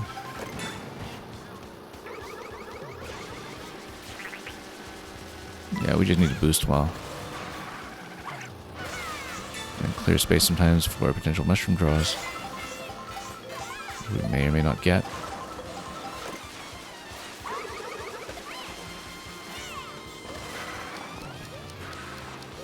Okay, 3 seconds there is better than usual, but I think probably still not sufficient. 4 seconds here, maybe. Just off. Slightly off. Best one yet, though. We didn't catch the little trick ramp off the rock very well on the last turn. That actually did make a big difference this time. Also, didn't hit any items this time, which is a problem. Yeah, tighter turn on this one, I think, would help.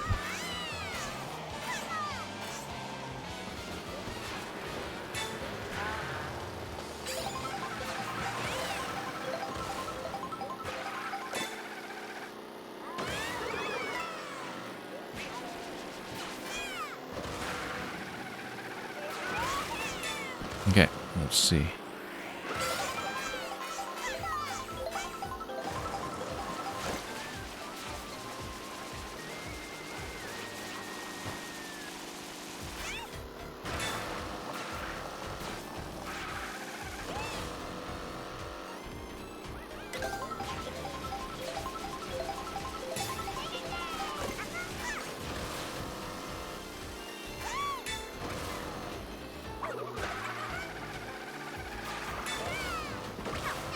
Some food over here, and then so we can gain a little bit more time.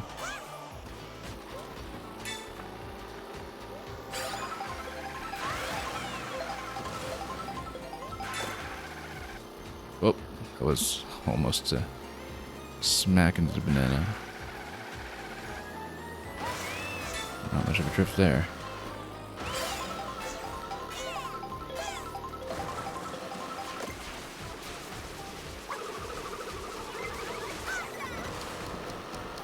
Okay, 3 seconds here is better than usual. Let's try to get these rocks down. I feel like we can make it this time.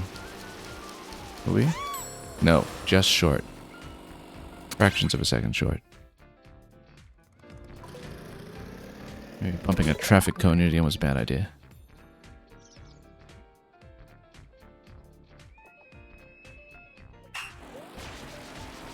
It's okay. If all else fails, like I said, we'll grab another vehicle.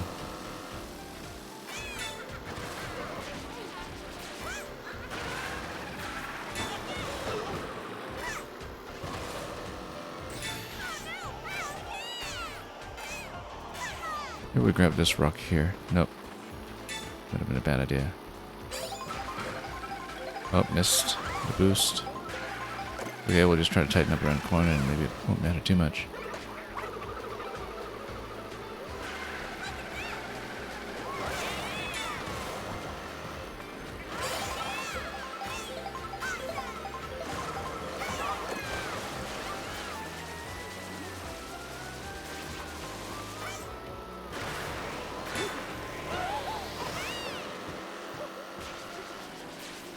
Yeah, let's not divert too much to the food bags. That actually loses a bit of valuable time. I think that isn't made up for by the boost.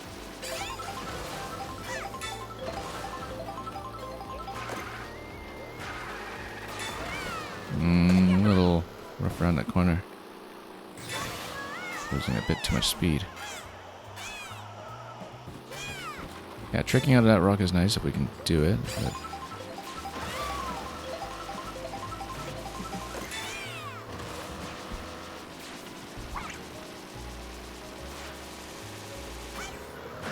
Oh, almost got knocked over there, but at least it was just a bit of a tilt rather than just a little flip.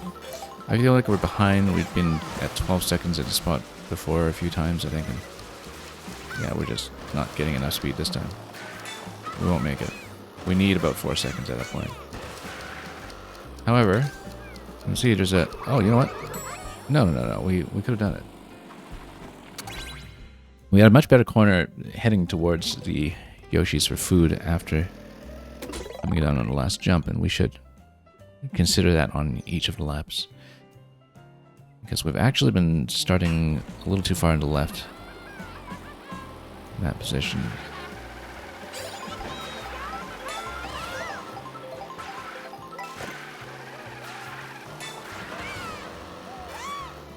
Just try to hit everything we can. And this little rock here if we can.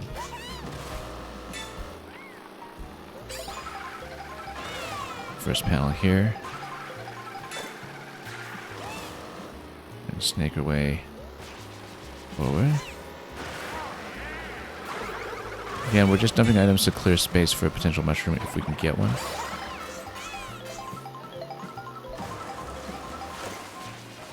It seems our success here might be a bit RNG dependent sometimes, but we'll burn a mushroom before we grab something else.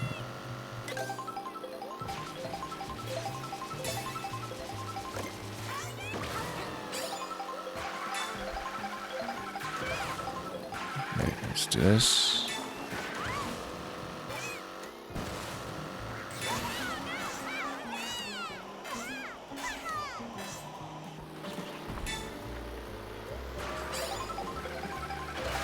Panel, that's good. Sometimes we're a little dependent on having a vehicle get us past additional point here, but if we actually just go well... Oh, I was hoping to pick something up there. We're just a little late on the shell. However, I think way better on time in this segment, except we got caught in a rock, and then so now we're in trouble. Got it. Just barely. Okay, that was a tough one. Mario Motors. Definitely the toughest one we've done today.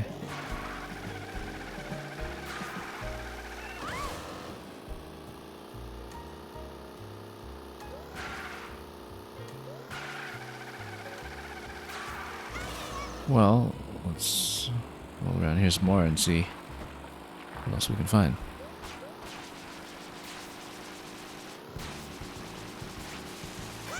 So you're gonna whomp.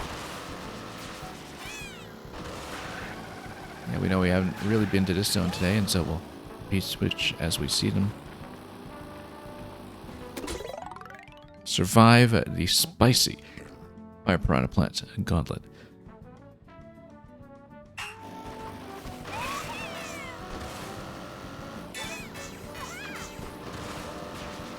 Okay, it's just pure dodging. Maybe we don't want to get caught off terrain too much, but I think we'll make it pretty easily. It felt so smooth after the last one was trapping us for so long. Oh, I love how high you can go on wires here. That's something that we hadn't really seen. It's kind of like doing a minecart ride in Donkey Kong Country. I bet this piece which turns us around and asks us to ride the wires some more. Show off serious tightrope riding skills. Yeah, that's exactly what it is.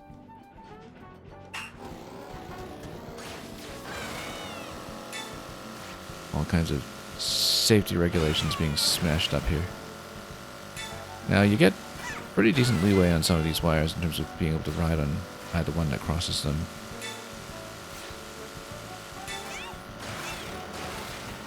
You just need to visualize what's next. Definitely a good little trainer segment though, and you can see there are some obstacles on top as well.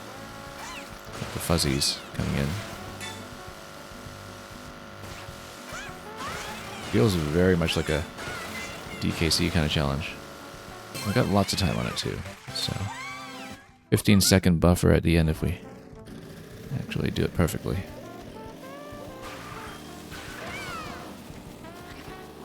Bullies everywhere. We should have whacked one of them with a star.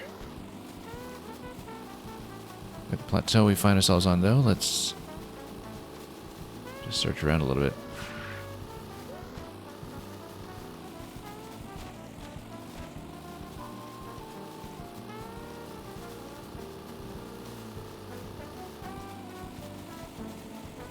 And just decide where to go next.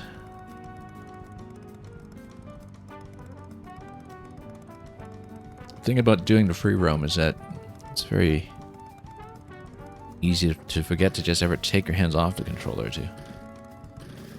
In my case, take a sip of your beverage or something. Stay hydrated.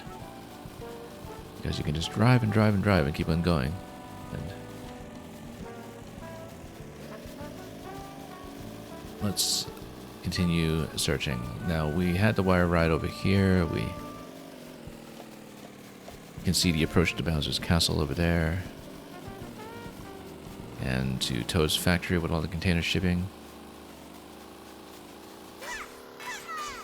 Let's just head down to the containers and see what happens. Whoops.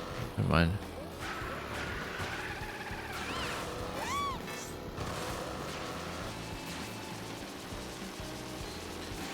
And we'll see if there's a P-switch buried somewhere around the edges here. Curiously, we haven't really come across question panels today, but we haven't been looking very exhaustively, so. Because again, they tend to be around the actual racetrack areas, just maybe off slightly. So, yeah, let's just look around while we're on the rail. Oh, we have to remember to hit the accelerator, though. You'll see a P-switch over there. That might be something related to a rail ride, but we'll find out very shortly. Indeed, it is a rail hop.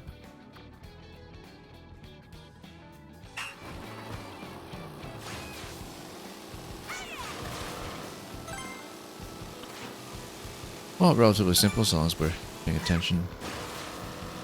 As long as we don't have fuzzies trying to interrupt us.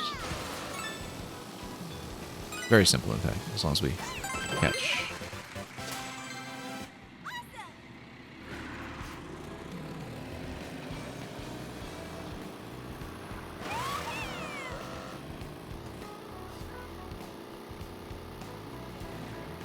Okay, let's look around some more.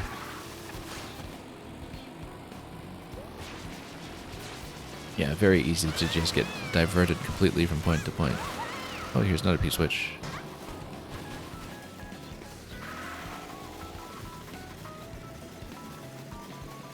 Let's whack it and see what happens. Cut across traffic and grab the blue coins. Yeah, we can do that. Live a little dangerously here. You need to hit some of the hops. And that's what happens if you don't hit the hops. Well, do we need a trick up above here? Yeah, we do need to do a bit of a flip and a forward trick there.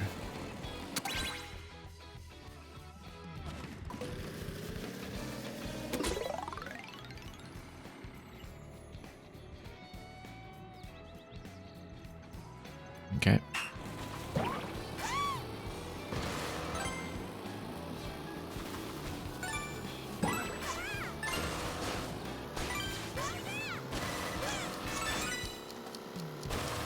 And that's it.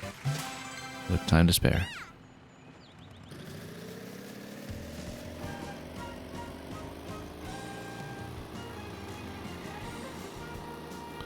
Okay, let's look around some more. There's another one.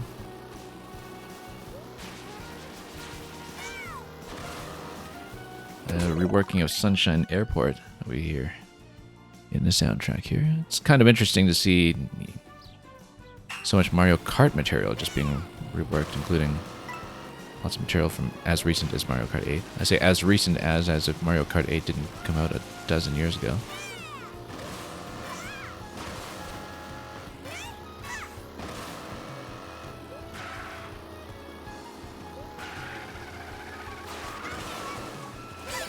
Why do we get that? Oh yeah, because we're going for the goal. Totally zoned out of what it was we were doing here. We're on autopilot, and that will cost us because I absolutely wasn't paying attention to the P-switch that we had just hit over here. So maybe we missed some kind of checkpoint gate. Go on a wilderness adventure and reach the goal? No, maybe not. Maybe we just need to go fast. Yeah. I was not paying attention to this at all. But yeah, we just need to grab some items, and following the water I think is actually pretty necessary. I wonder we were so far behind.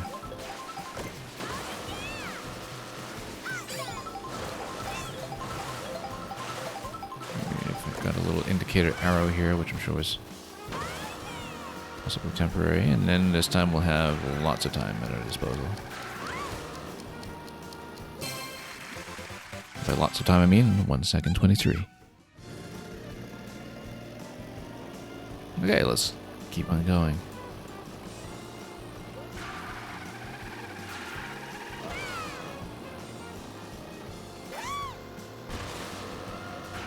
As I've always said, I think Star Cup in Mario Kart 8 was just one of the strongest stretches of the entire series. I'm thinking of that with the Sunshine Airport music, of course, but with Sunshine Airport, Dolphin Shoals, Electrodrome, and Mount Wario back to back, that was really a special treat. We'll need to go down to the lower level at some point. I guess we just keep on looping. And we just try to hit things accurately on the racetrack.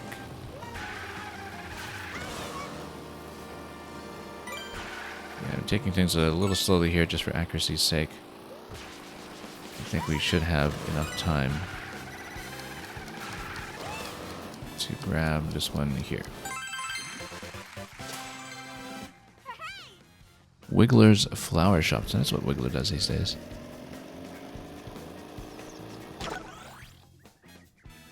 Okay, what are we looking at here? We just hit a succession of switches. We see this ramp over here. That's part of the track.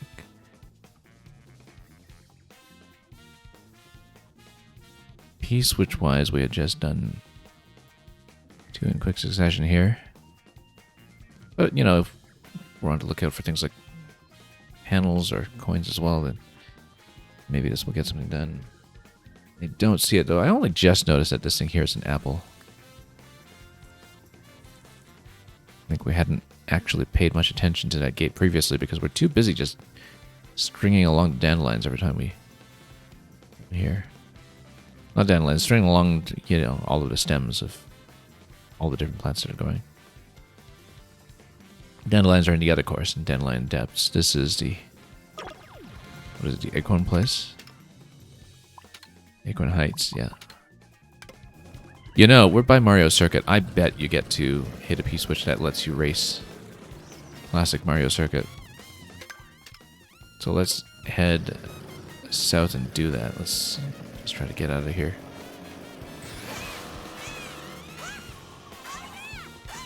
Yeah, that's something we want to check with Boost Cinema as well when we get there. Oh, here's a P-switch.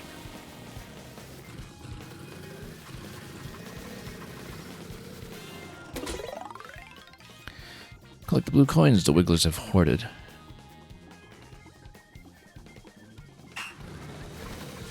Okay, we can do that. And yeah, we'll need to come back down afterwards for some of those, but let's just do this little circuit here first. And, oh.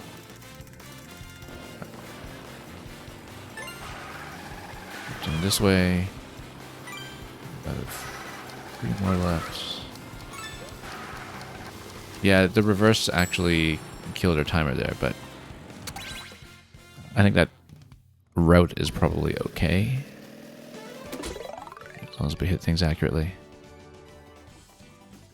I mean, a lot of this was just scouting this for the first time to see where everything was.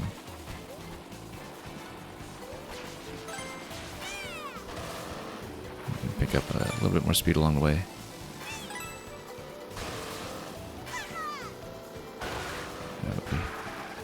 Have a better sense of where things are.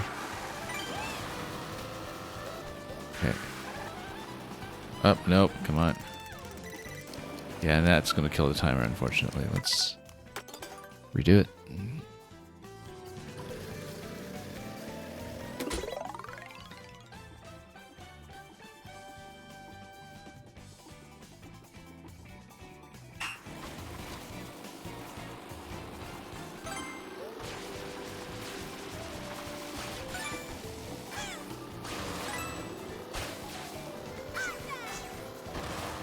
Again, try to drift into some of these. Let's try to stay on the road this time, too. That actually help.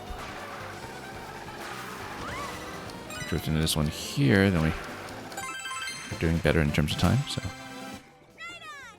Oh, that little wiggler crossing sign is quite nice. We might even switch to that one later on.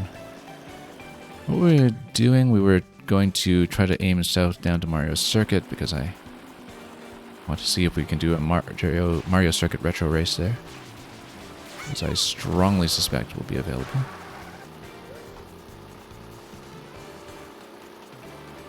We'll just try to roughly point in that direction.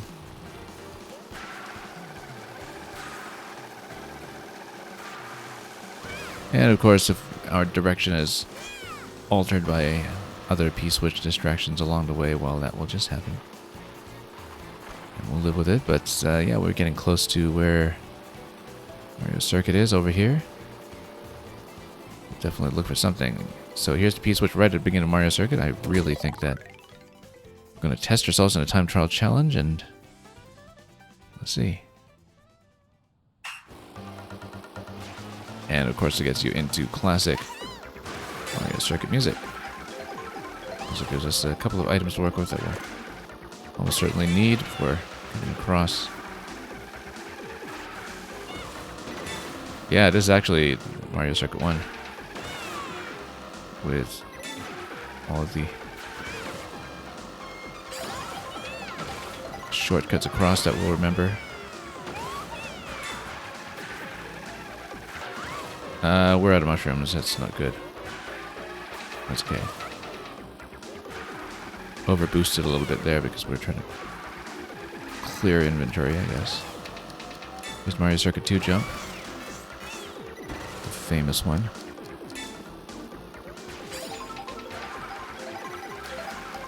And then here's another shortcut here.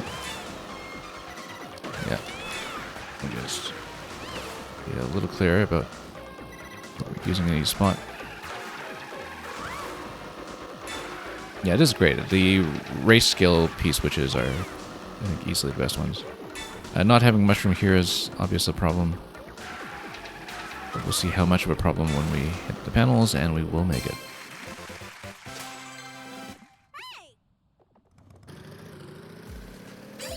I'm sure there's more to do around here, too.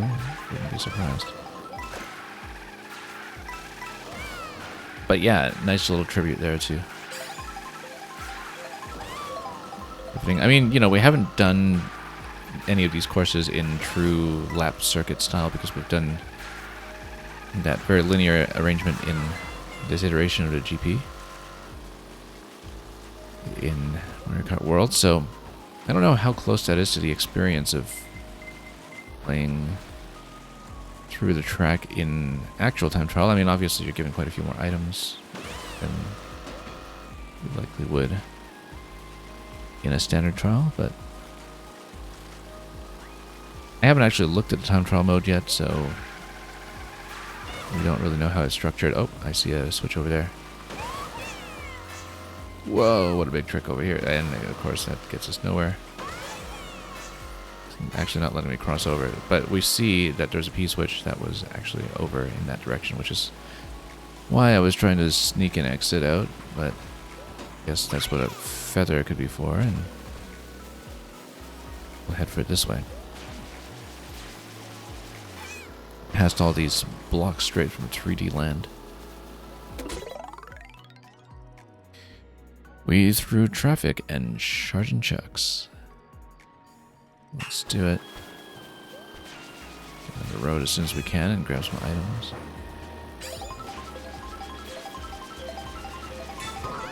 Oh, wasn't quite a good weave there, or there.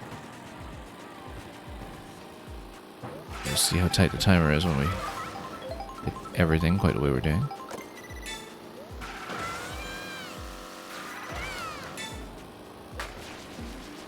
Okay. Oh, I thought I'd gotten around. That was not it, so let's not get clapped quite so much.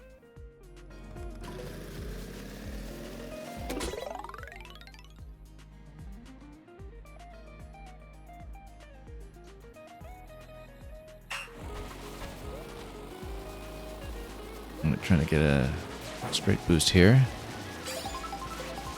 Do a little better than that.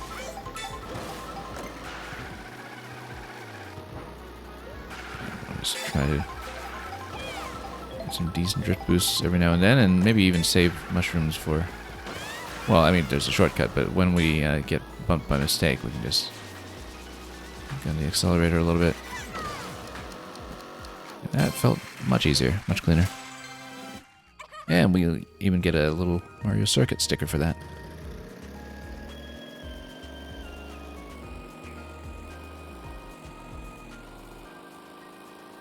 Okay.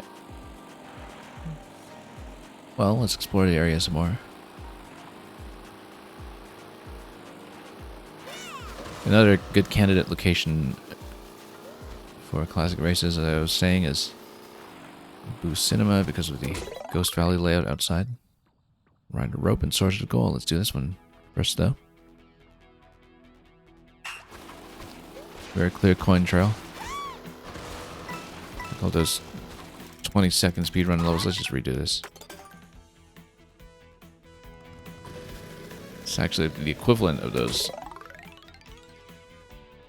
Mario Maker 20-second speedrun levels, which oddly enough have a bit of a precedent in official Nintendo in the e-reader levels in Super Mario Advance, which we streamed about 2 years ago. Yeah, need to jump over the fuzzies, jump over the fuzzies. Oh, we probably could have just reversed into that one and made time, but let's just not overdo it.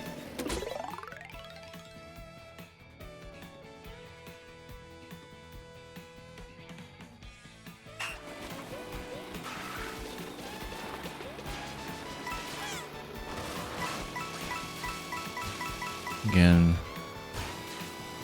just try to time our way over the fuzzies a little bit better.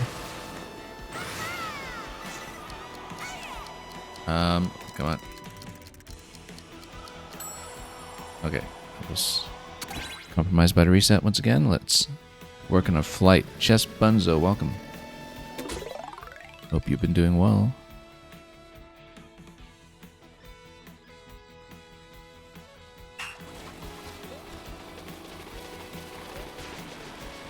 Let's get on. Oh. I know I'd seen you doing a little bit of crossword streaming recently.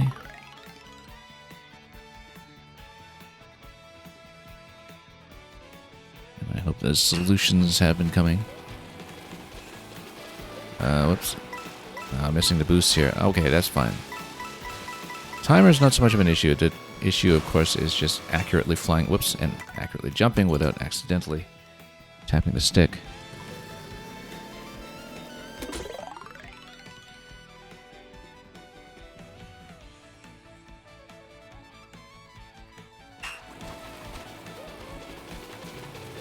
Okay, let's get over here. And let's not miss completely with the very easy to aim straight boost. Yeah, I find that I'm not getting the boost that I want initially because you do need a little bit of acceleration before you can do the straight. Like you need to kind of get the engine going first and then you can start to enter this. Let's just jump the fuzzies.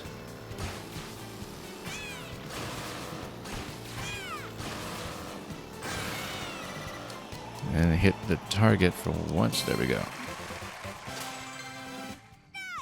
Yeah, so there's a whole set of retro Mario Circuit stickers for the P-switches here that have the sprites of the original cast. So that means sort of a minimum of 8, you would think, that have that design. So we should definitely scan around this area a little bit more carefully to catch all the P-switches we can. Evade the spike's attacks and reach the goal. Okay. And while we evaded the spike, we didn't evade anything else. Let's just try to get around here, though, and got a little bit of time to work with.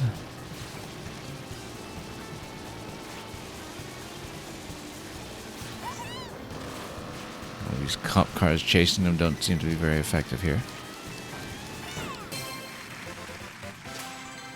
Yeah, we got Yoshi. We'll probably change our sticker to that one, actually. Yoshi was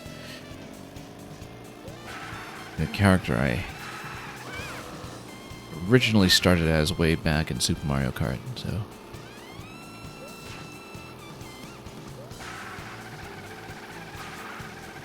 Back when I thought, oh, high acceleration stat, that's easy to work with, and probably overvalued that back in the day. And of course that gets you into problems once you get to 150cc, so... Anyway, we're just racing around here idly until I can find more P-switches, but... got a gold in here to work with. Let's check some pipes and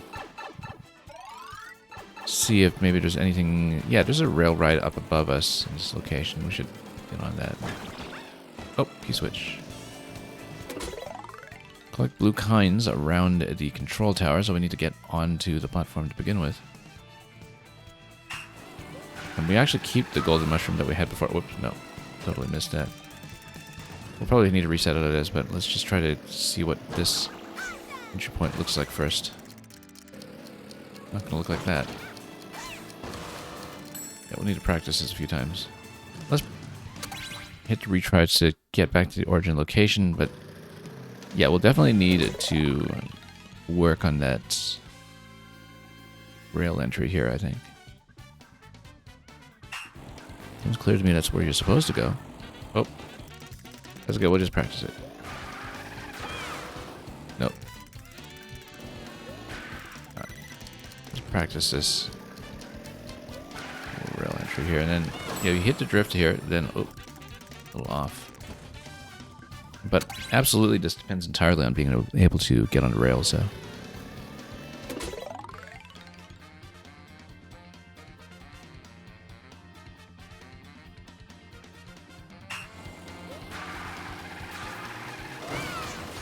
There we go.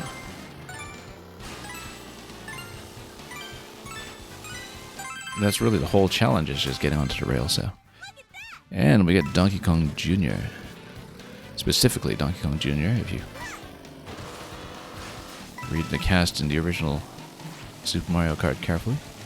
Also, since we're here, maybe we can... Oh, I was about to say, take a moment to look around for more P-switches, but rather conveniently, we're just going to land directly on top of the scope here and be able to see if we can spot anything. We'll see the peach coin over there. We haven't picked up. That's a gray switch.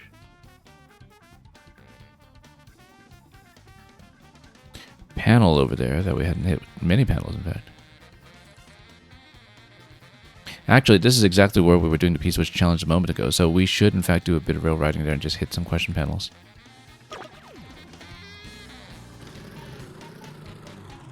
I think. Is this the one we were looking at? Yeah.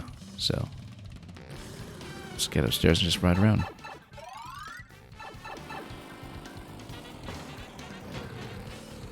We'll try to get up to the top layer. Super Mario Circuit.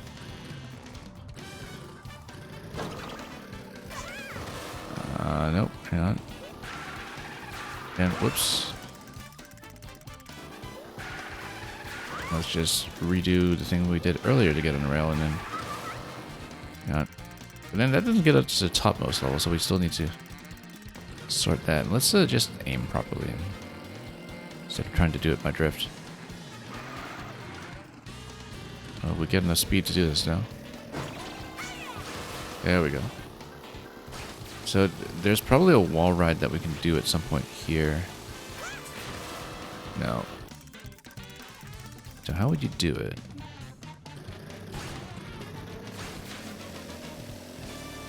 Yeah, because there's a way to get up higher. Maybe on this little ledge here where it goes up.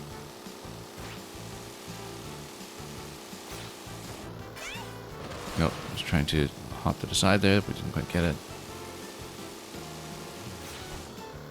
Yeah, okay, no, I see, because it sends me up a little.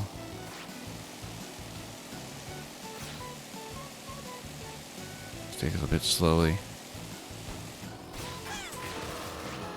Yeah, I don't know how to aim the wall rides here. It's a P-switch, though. I'll just take that instead.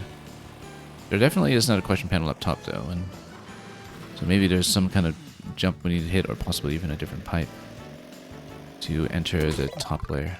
Launch off the quarter pipe and get massive air.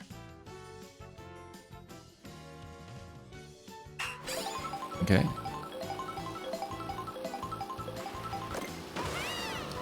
That's not quite how to do it.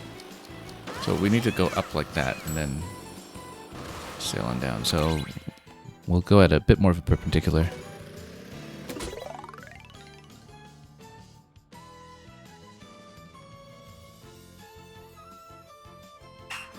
And let's see. We can do it properly this time.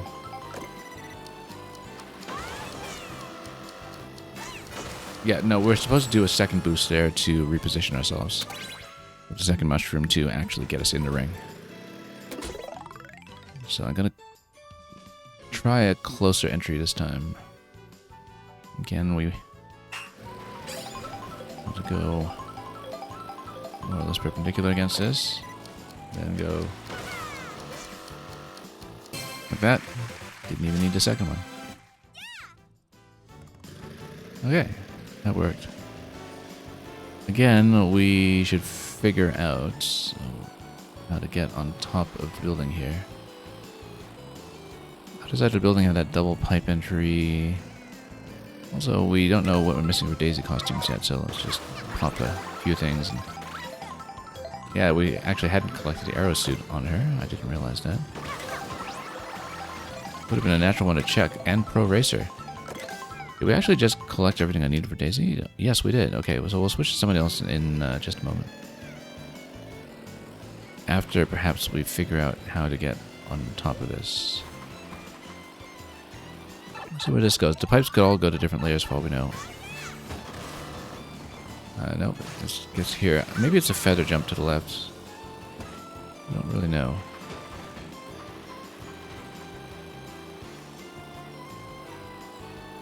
Definitely a bit of a mystery to get to that panel.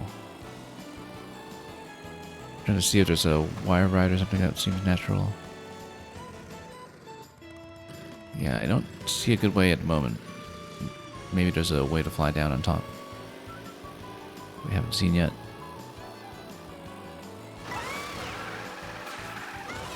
Anyway, it makes sense at this point. Although maybe we're still missing some of the Mario Circuit stickers. To do a driver swap. We finally collected all of Daisy's. And in fact, we have so many costumes available here in quick succession, including some that we haven't picked up previously, that it may make sense to just swap between characters a bit to see if in this area we can pick up anything else that we hadn't really covered. I'm just checking my costumes at this point. In fact, you can kind of check by silhouette as well when you're changing characters what you are potentially missing. So for example, if you go just to the end of the list here, then you can actually see the silhouettes of how many you're missing for each silhouette, and then all of the minions that you get from comic are just all in this category here, which is indefinite. We're definitely missing more than one, so it just says that so long as you still have more to collect, I guess.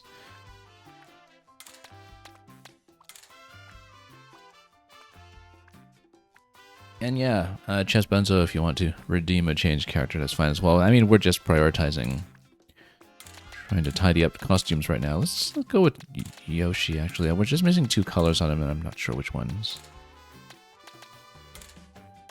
We love this aristocrat Yoshi, of course. But, you know, let's go to soft server. And let's change up the vehicles as well, just to change things up a little bit. What did we say we wanted to show off earlier? The Koi Fin Twin, you know, that's rather nice. Okay, let's just change his costume right away, though, by indulging in the snacks. Just in case we get something new in this section here at Mario Circuit. Meanwhile, we'll continue to look for some pathway to head way upstairs. Yeah, I think all of these streets we had before as Yoshi, though, so I don't think there's anything really new here.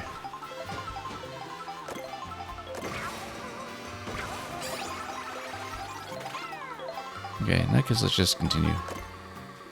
Oh, we have a feather, though, which means that we should try the feather shortcut in case it does work.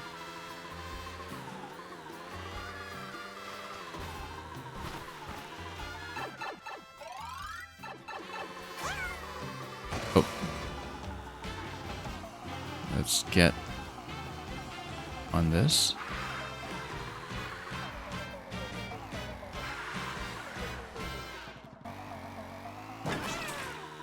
And then we'll see. Oh, we actually got a wall ride at the time, which I didn't expect.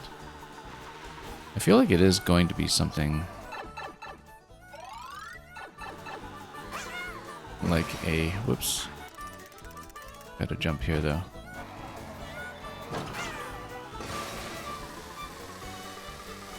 So maybe... Yeah, we've got too much momentum going on right now. Let's... Oh. Doesn't reach at all. I feel like we need to fly down towards it from somewhere. Like a nice high perch somewhere. In the meantime, though, we've done a good bit of exploration here, so...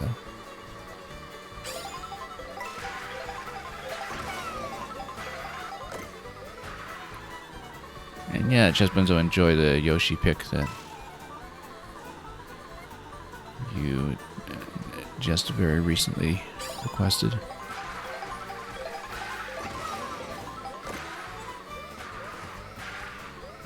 Okay, let's see if there's anything else we can pick up around here. We've got the Circuit 2 jump. There's probably still some more around the area that gets you the Mario Circuit stickers. I don't think we've gotten the one for Bowser yet, but we'll keep looking.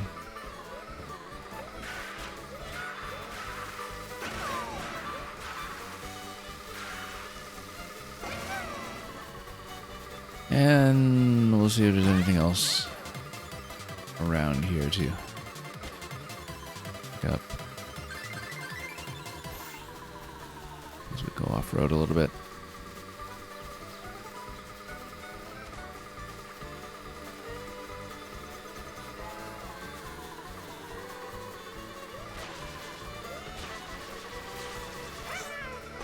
Yeah, I haven't really been through this area today yet, so... Yeah, in terms of the plan for the remainder of the stream, we'll, you know, collect P-switches up to a certain point. If they start petering out a little bit, then we'll get into Special Cup to see if we do, in fact, have the condition met for the mirror mode unlock, which we should have, and which we should already have by now, in fact. I see a P-switch here. Left side? Yeah.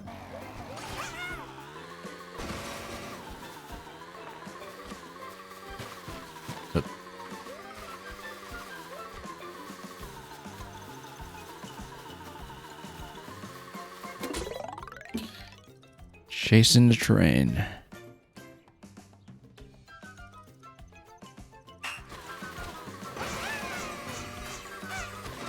I mean, we can also just use this golden mushroom that we conveniently picked up, except we are going to totally overshoot, and then we'll then ride the rail. Yeah, so if you pick up items, you can just use them in the challenges. There's no inventory reset on them. Careful about some of this stuff, though.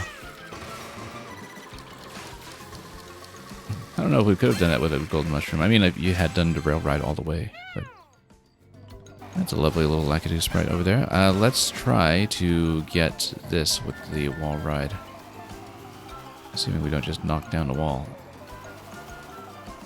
Can never be sure if we're supposed to go... Yeah, we should actually ride against it. I'm trying to see if we should go perpendicular or parallel.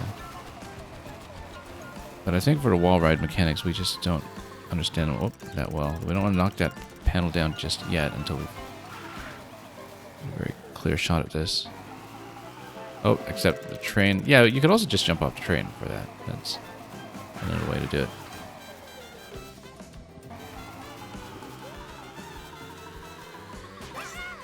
Nope. Hang on. Didn't get enough distance here to really get the boost. Yeah, because I wonder what it is sometimes that prevents you from starting the boost. Lack of initial momentum, maybe? But also when you bump onto certain ridges. Yeah, let's see, because I don't think the jump off the rail gets you enough height. But if we just aim a little better and, yeah, build up the boost here. And do the wall ride like this. Nope, we just completely bumped in everything. No, we have to go parallel or get on top of the train, I think. 065 Sunshine Railway, is that a side business for Sunshine Airport? Yeah, I mean, you know, everybody's on the island already. It's not like you're going to be flying very many places. Although there are some... Oh, we need to get on top of the train for that one. There are some helicopters and other individual aircraft you see buzzing about here every now and then. I want to see if we can get a good climb onto that. Yeah, I don't think the rail ride is going to get the height we need, but...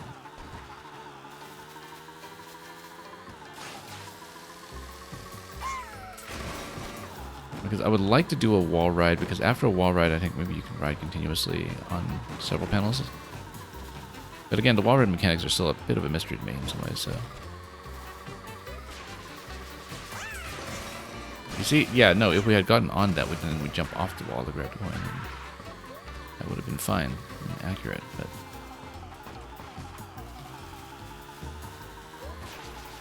There's a bit of wind-up time going into it. There we go. I feel like we saw another one just right here next to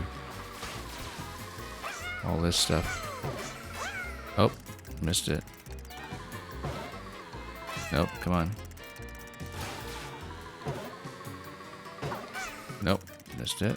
We basically need to plan. Oh, that actually might have done it. There we go.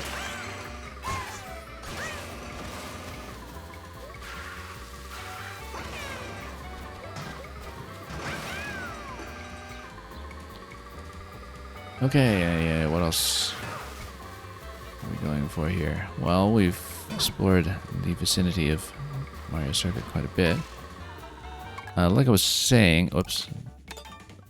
I keep pressing minus for the map because that's true of so many other video games we've been playing. And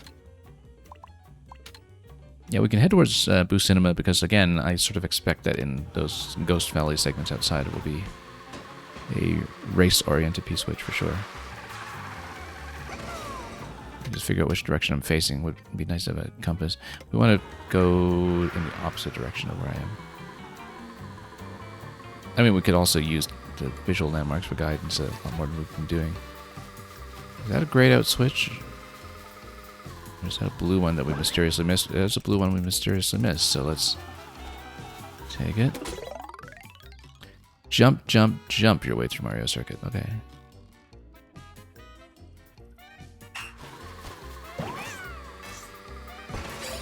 Oh, I bet there's some feather work that's going to be necessary here. Indeed, there will be. Missed it. Yeah, if you don't have any feathers to work with, then you're not going to jump over anything. But 8 seconds. Okay, so if we get a feather, maybe we can get a checkpoint here. And totally missed that. Okay, that went a little bit disastrously, but we're learning it. Yeah, we need to click into the feathers a little bit earlier so they become available. We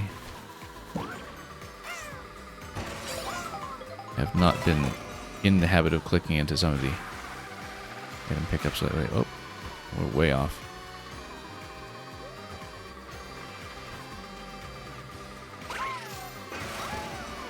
Actually, that doesn't get you any time at all, does it? But it just tells you where to go in order to pass the next area. So, yeah, the gates are more there for guidance for where the jumps are going to be required.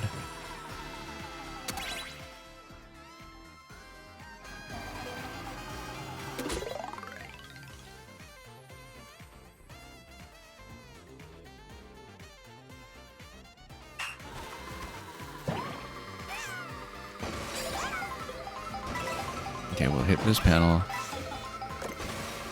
We'll hit this jump. Actually, yeah. And then now we're actually doing this properly. Where's the next jump? I don't see it. I don't see it. I guess we're supposed to jump over some of these, and we're getting some air.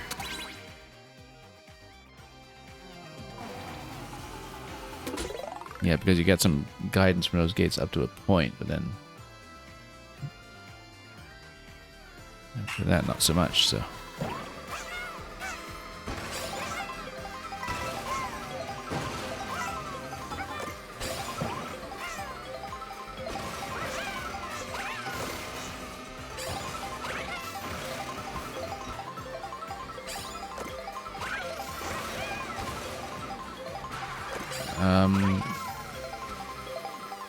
Oh, maybe we're supposed to double jump with consecutive feathers? Actually, can't see. Can't see where that is. I think it is going to be that, in fact. Unless we missed some jump platform somewhere.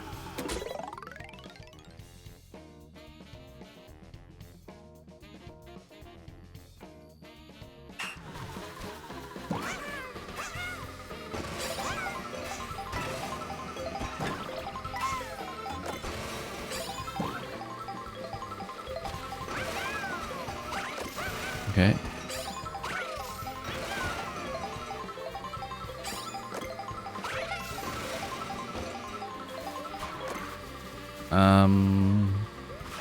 Maybe through here. Ah, yeah, we have some jumps over here.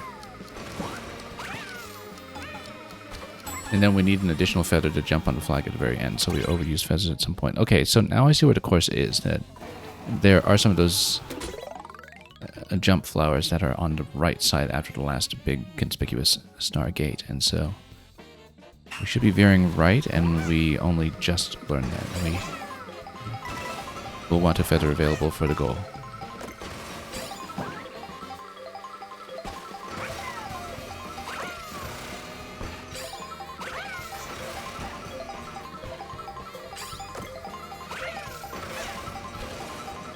In fact, we'll have some of these things clearly marked here, and we do need to get the feather jump here, and then we have one feather left for the goal. As long as we hit the question blocks that we should have been following all along, we do have the route. Yeah, I wasn't thinking about the question blocks as something that was, in fact, a set of temporary feathers that are available just for this challenge. So when in doubt with the challenges, we should actually follow the question block spawns, because they were all very intentionally placed. Item blocks, I guess, as distinct from the things we usually mean as the Mario question blocks. And I missed a flag. And I missed a flag again with my second feather. Okay. We've been missing flags quite a lot here.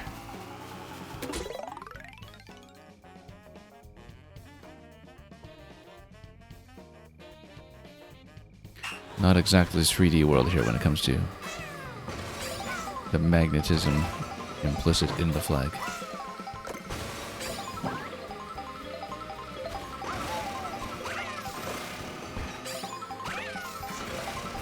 But yeah, we should get a few little boosts along the way. I mean, time's not the issue. The flag accuracy is the issue.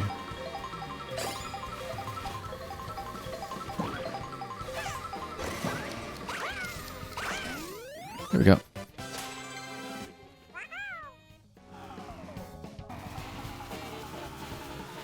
Well, we've got a good run of these. Mario Circuit retro badges at this point. Now, what was I doing? We were going to head towards Boo Cinema, which is roughly in this direction. If we hit more P-switches, of course, and we'll take them.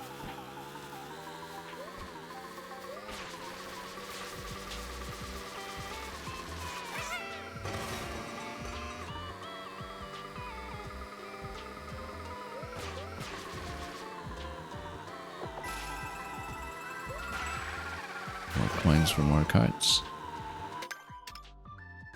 And yeah, we'll head to the right. We're on 39 P-switches. I hadn't actually looked at the count up to this point to see where we were and how we were doing. Early on, I'd seen some chatter when people were trying to figure out the mirror mode unlock that, oh, they think maybe it's 30 P-switches, 40, 50 P-switches, but it's actually a mix of different requirements, which is why people were kind of guessing pretty wildly for some time. I've heard as low as 10. And certainly initially, I was seeing reports of people getting it after 50, not knowing, of course, that they should also have been tracking their other activities in the game so far. We have that coin on the wire already, so we don't worry too much about that, but we'll just follow the rail and see where we go. Switch. Another rail ride challenge, no doubt. Ride the rail, ride the line. Get to the goal. So yeah, I guess the train gets you onto the rail and then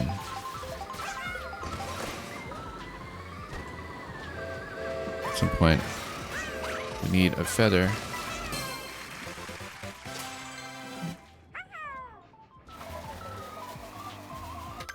And which way are we facing? We're still roughly there. There's a P-switch on the bridge. We'll take that.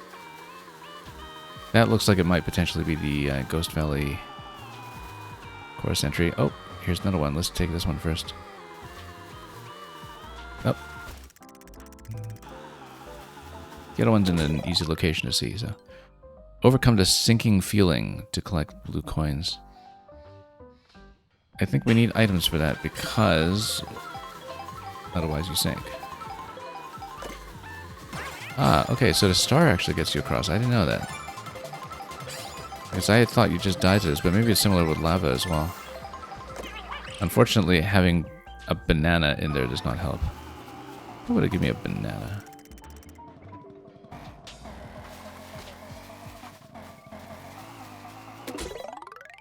I guess maybe we touched a question block that was not part of the set, or we just need to expend them quickly to, you know, make sure we do in fact grab stars.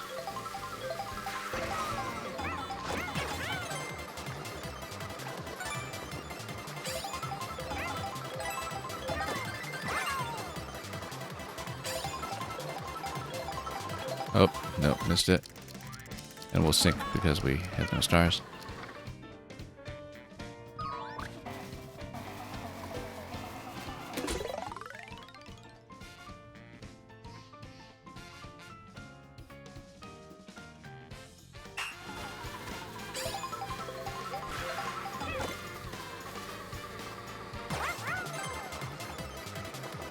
Well, that's why this mode is a good teaching tool.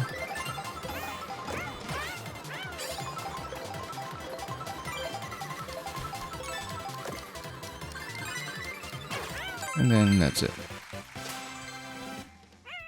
Boo Cinema. Lovely sticker for that. Let's grab some popcorn. I don't remember what popcorn Yoshi is. Oh, it gives you the same as a soft serve, but I had to guess. Well, it gives you an aristocrat because, well, it's the snack food of aristocrats. Climb the camera cranes. Ready, action. So, yeah, we need to jump on everything accurately.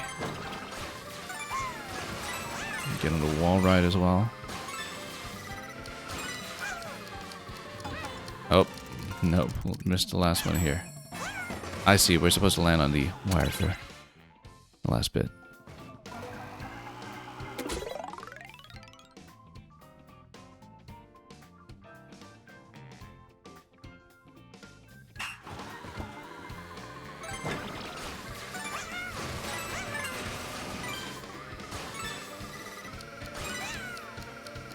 Nope. Overshot. Overshot.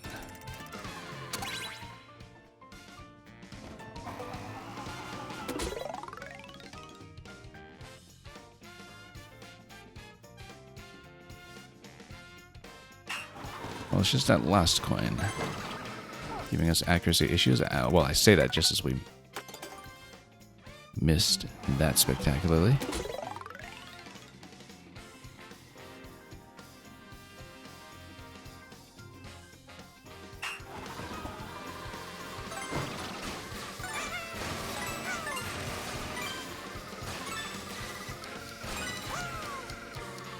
Missed.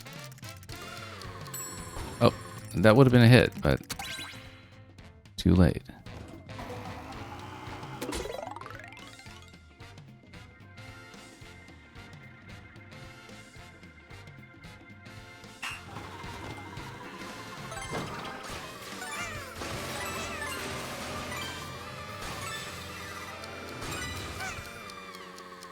Nope.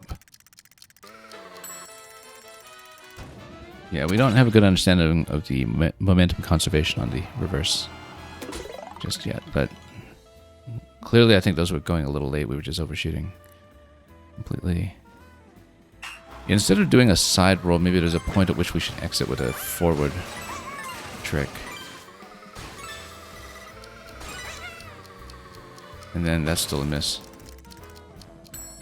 Yeah, because you see, sometimes you do the reverse and if you have a certain directional input, you seem to be able to cut all momentum and just do a drop. And so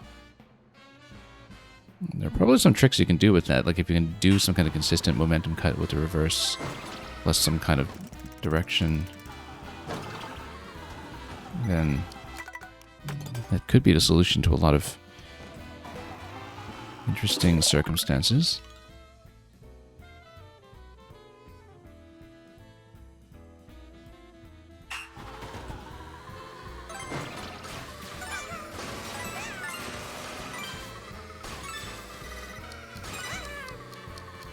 Nope. Can't seem to hit this. Yeah, you see, and then we have this momentum cut immediately upon reverse, which means that I should be reversing over shorter distance, perhaps, and maybe we can do something to catch the wire.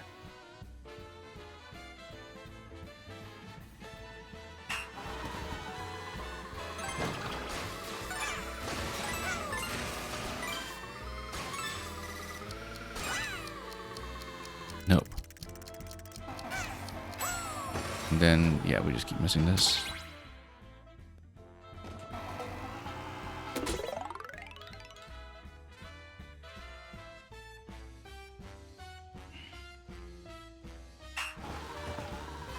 Sort of interesting to see Mario Kart turn into a platforming game of sorts. Mechanically, there are a lot of things that are sort of thematically similar to some things that you see in the Splatoon campaigns. And of course, it's not like Railgrounds in 3D originated with these. I mean, you have a long history of them in platformers, but there's a question panel right here too that we caught previously. I can't believe that was a miss.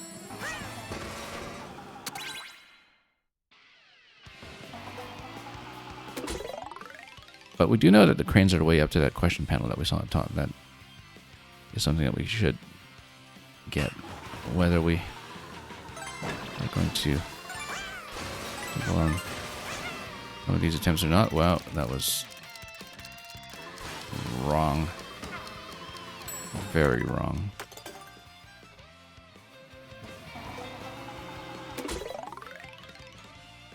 Yeah, maybe we should just burn one attempt here on easy access in a question panel. Well, we still see it.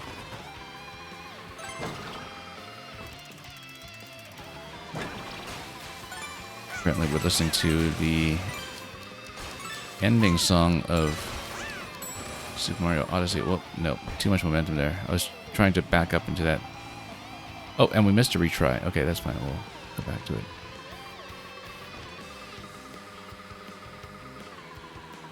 In fact, if I just take the cranes slowly here for a moment, instead of doing a challenge, let's go for the question panel first, since we know the way forward. Oh, there's another question panel here. I didn't even see that.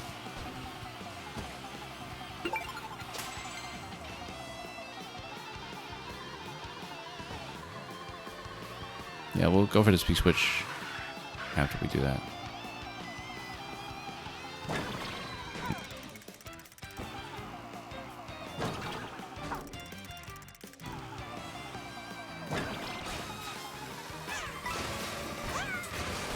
Yeah, the Super Mario Odyssey escape song, rather. Not ending song. Whoops. Too much of a burst here, but that's okay. We are just here to take the question panel, and we'll head back down. Vampire Waluigi. According to the costume list, is in fact called the Vampire. Which I guess, if you're going by German phonology, would still be pronounced vampire. Or something close to it. I mean, with the W coming as the V anyway.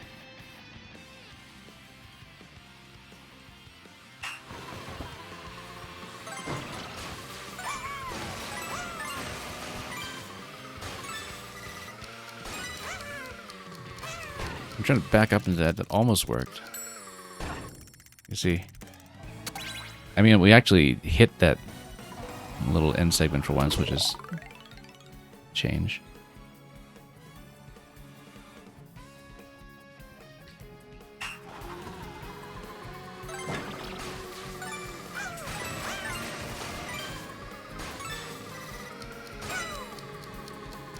Nope.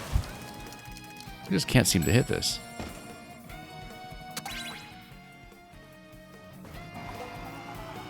No matter how many times we try to trick onto that, it's... Maybe we should be doing something like a backflip to try to cut some forward momentum and catch that in a... No, that doesn't work. And then we're way off now. Although, if you go to the pipe, that's actually an interesting possibility, because maybe you can fall off to the right after the pipe entry, and maybe that's actually the way you're supposed to do it. We should consider that possibility. We're so close to landing it the standard way, though, so I'm reluctant to mess around with it too much, but let's try it, because... Actually, you know, the funny thing is, if we were a little faster, that method would have worked. But I think it does lose a little bit too much time, unless you maybe do a bit of forward tricking and somersault your way over the rails here.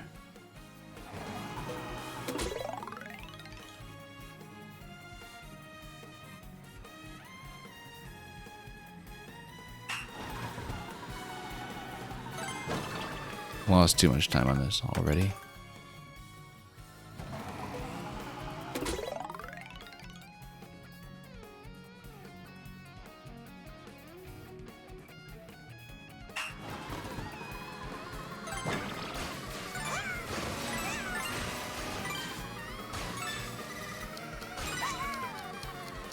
No, I can't believe we keep overshooting this. Like, maybe there are some things about it that might be a little bit cart dependent potentially, with our control over our weight, but and whichever stat also affects how far you overshoot when you do the jumps. But you would think that this would just go easily rail to rail, like right here, but then we just have not hit that even once. I mean, occasionally we do a little bounce off the corner, but...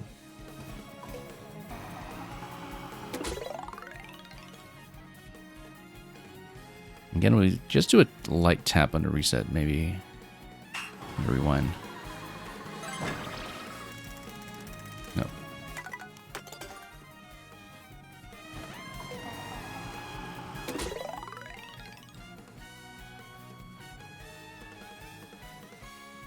Definitely seems like if you pick up enough speed that maybe entering the pipe at the end is the intended route. But we actually seem slightly too slow to make that work. And again, it may be a function of the cart. We picked a pretty low speed setup here just to try out the koi bike. I actually wonder if it's easier with a cart rather than a bike, because then you have something a little thicker to work with. Oh. Yeah, jumping a little later like that might actually be the key, but again, we missed, so.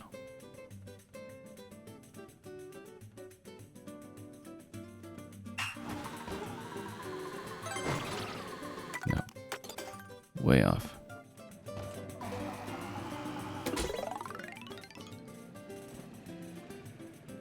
Unfortunately, one thing you can't quite do with the cart is a ground pound.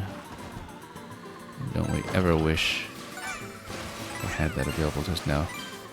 Maybe we just do another aerial trick to the right or something. No, it doesn't work. I was thinking if we overshoot, we just do an aerial trick to readjust our position, but no, we're not in an airplane right now. We can't quite do that as flexibly as we would like.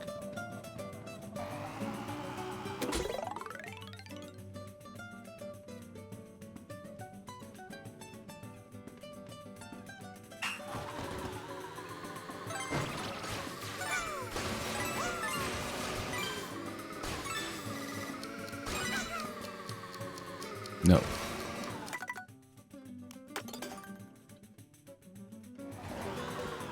See, everything else here in this sequence is so easy to hit, and then the last one is just a complete whiff every time.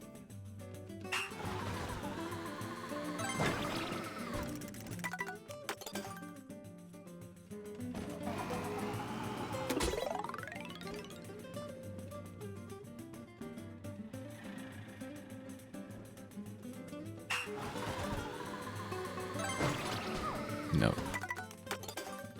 And of course I say everything is easy to hit and suddenly we're missing the first jump as much as we are.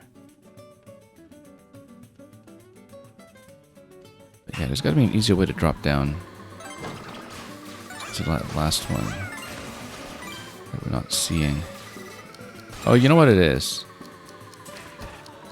We should be jumping off the rail to the right before we're off the top. And then we drive straight off to the 7th coin. I bet that's the way. Because otherwise you're just curved in a little too much for that jump. I can't believe it's placed in such a way that, you know, that jump just fails exactly every time we do it. And you see, that's the way to do it. But it's interesting that trying to grab that final one, or rather the 7th one, and then make the jump at that point just fails so consistently that it's always just a tiny bit off. And so close that it feels like it's still worth trying, you know? And now we know that we saw another P-switch out here in the midst of the Ghost Valley planks, and here's Ghost Valley 1, as expected. With the famous Ghost Valley shortcut jump, of course, although I don't know if we'll have a good excuse to take it. Because there is that little shortcut here that's on the left. And maybe there's a particular lap where we get a feather and can actually make use of that. One of the classic mega shortcuts. If we can catch it. But yeah, if we get a feather, we'll take it. The one to the left here, right before the lap marker.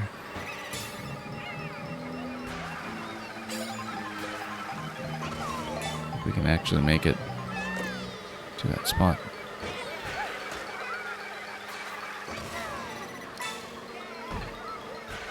I don't imagine we'll be that tight on time though, especially with the items being randomized.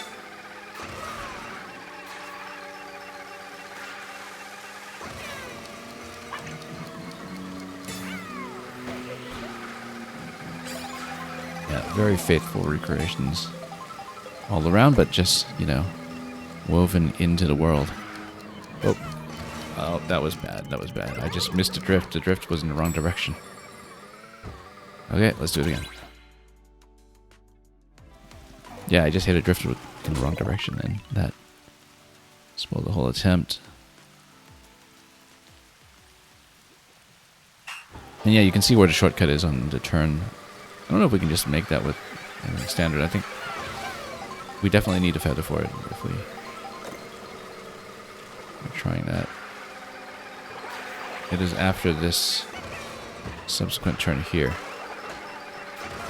where you can power forward into the platform across, but I don't think we can make that unassisted. Certainly you couldn't in the original, I don't think. But it's something to consider. Double item block is a good idea, just in case we get something useful.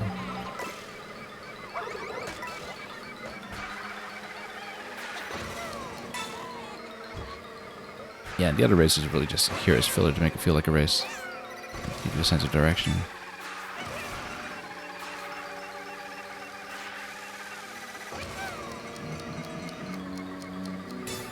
And let's do that a lot.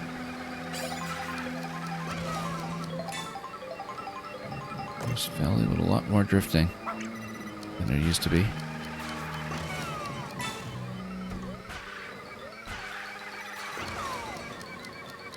Got more to go. There's the goal. Will we actually make it where it's just going to be short?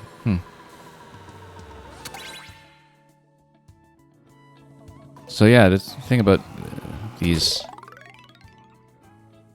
race scale challenges, as I was saying, is that sometimes it's a little hard to tell when you're going to be off. Also, maybe there is a shortcut available with something like a wire there. We saw it basically just barely out of view. We should check it and then just reset the race if it truly doesn't go.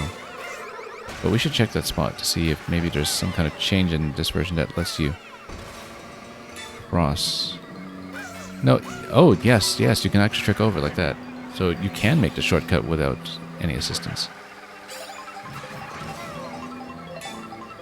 That's interesting that it lets you do that. Because I guess you can't just depend on feather RNG to make that. But the thing is, even if you just make that once, that should actually give us enough time to do the rest. But basically you need to kind of hit this pole or jump off. Yeah, well, you see now it's a disaster because we missed it. But the first time we caught it, and if you do catch it, even once, I think that is actually sufficient. I was surprised that we did catch it with enough of a jump.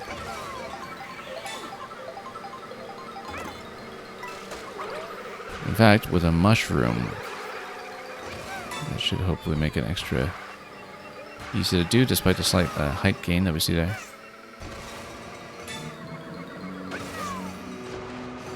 I wonder how we got it last time though.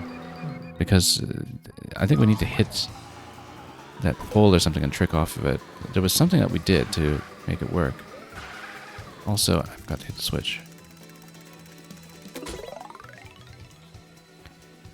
There was something that we did that managed to get me over. I think it was just maybe hitting the pole. But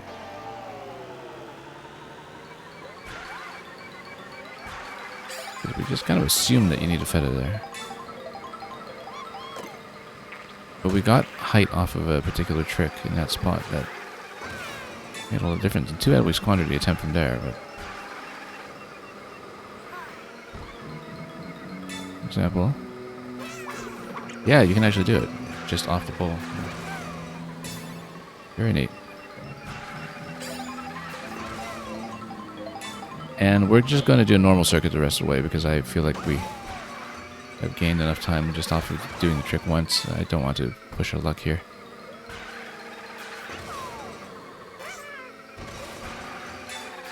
Yeah, because you need to hit the pole accurately. It's very difficult to see. But in tricking off of it gives you enough height to make it up to the shortcut platform.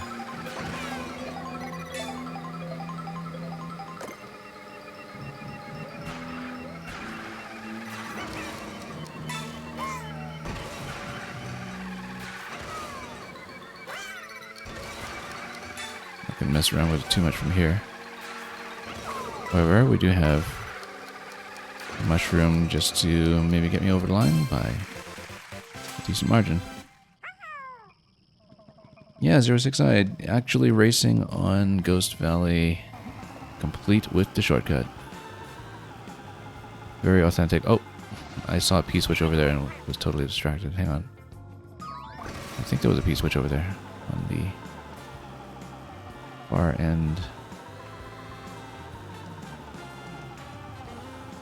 There are switches all over the place. That one is great. This one we saw much earlier. It's still blue.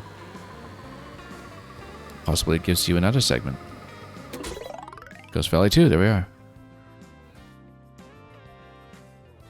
I know that the fact that this was part of the original Ghost Valley layout woven into this area outside Boo Cinema was something that people actually noticed from the trailers or the direct several weeks ago.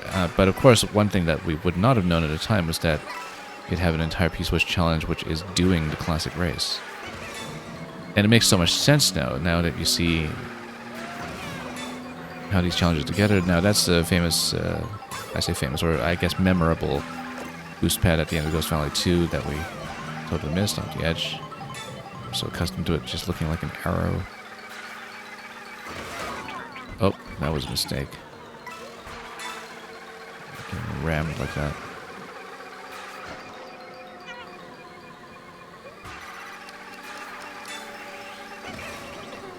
Yeah, we should think about which other courses have things like this. Yeah, we keep missing the pad there, and I feel like that's going to cost us.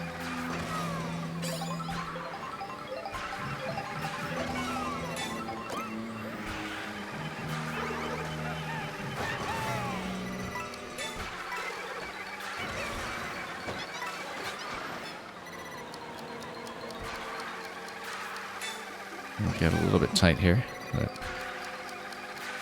And we keep missing it every time, but that's okay. We'll reach the goal with time to spare. Yoshi's Movie. The adaptation of Yoshi's Cookie. I think we already said that once in a previous stream, but that's okay. We reuse material all the time. Now, I saw... Well, if we drive around, we'll probably... see something else we can make use of in this area as well.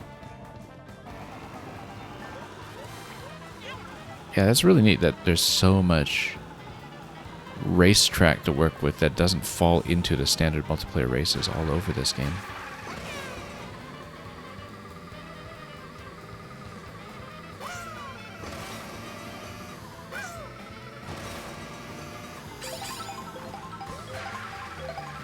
Donkey Kong Country making an appearance in the soundtrack.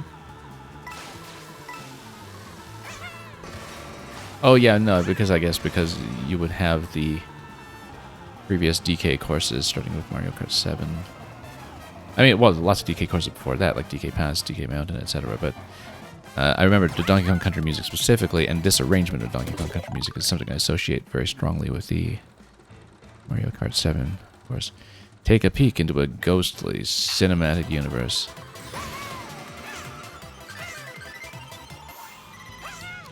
Oh, yeah, we totally missed the gate. So, we'll obviously retry this bit here. We should have actually hit one of the... Oh, ride the rails out to the theater lobby. Okay, we actually pointed to a completely different challenge than what I had picked up the first time. And even with Mr. Rails, I guess. Well, never mind. Yeah, so I wound up touching a completely different switch than what we had faced the first time, which is interesting because we got reset into this one despite taking a different challenge.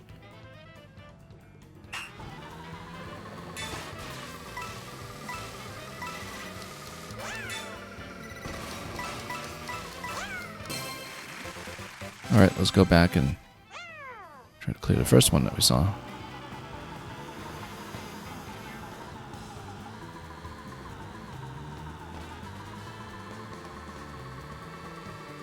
If we can get back in. So where was it we saw that one? Let's see. Up here, right? Yep.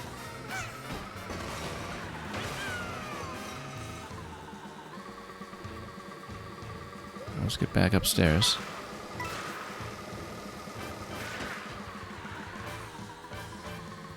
Yeah, because I guess it was the way that we fell off that maybe manipulated our reset point to something other than what we expected. There are a few switches here, actually. There's several that are all in the auditorium here. So I think this was one we hit initially, but there's actually another one tucked away here, too.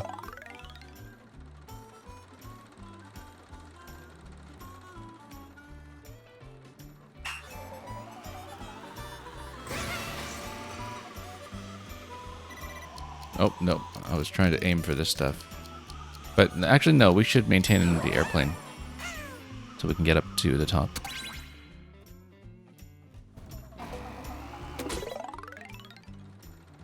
Just gain some height and maybe we could do a trick off the projector or something.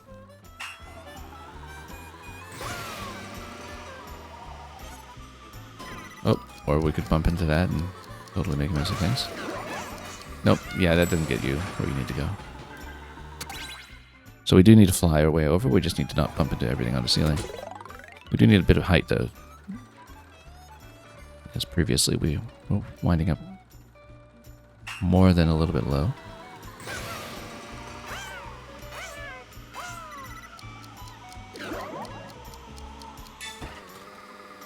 Okay.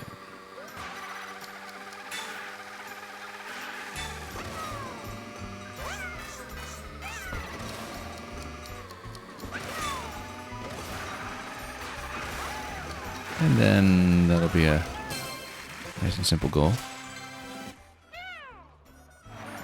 Reel to reel.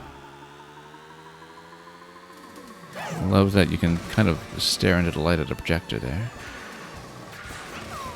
Anyway, there's the other P-switch that is on a certain level here. Whoops. Okay, that works too. As long as we can get up there somehow.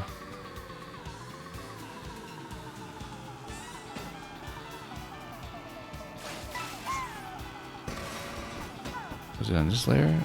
Yes.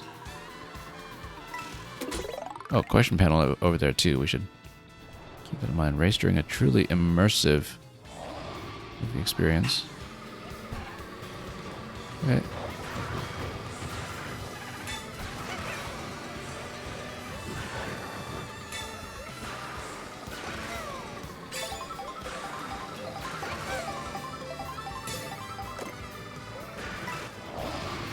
Everything's just popping out of the screen. The rumble effect here is tremendous.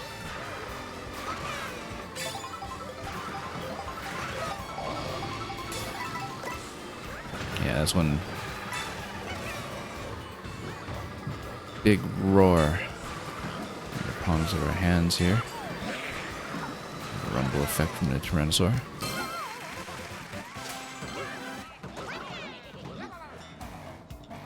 Anyway, let's see about that question panel that we saw on the other side.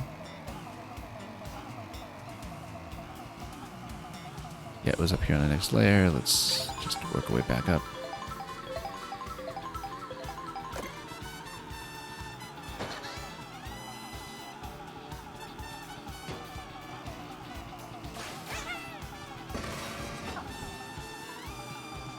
And I think it's just down the slope here, so...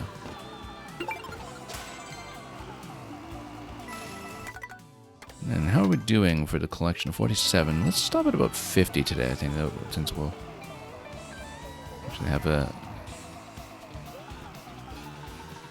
good shot at hitting that exactly. And then, yeah, after we hit 50, we'll make a stop here. And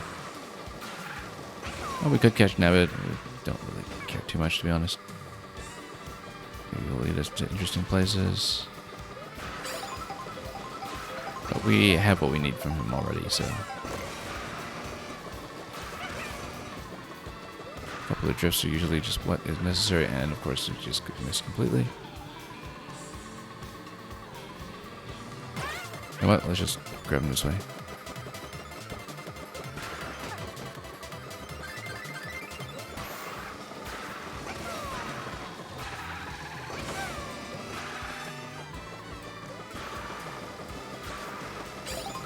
Yeah, it's really just coins off him, I think, when you catch him at this stage. Whoop.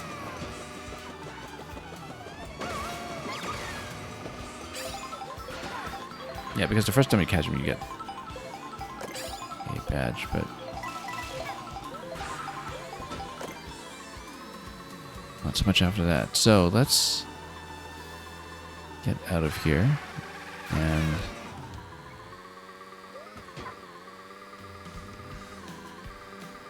then just try to pick up a few more.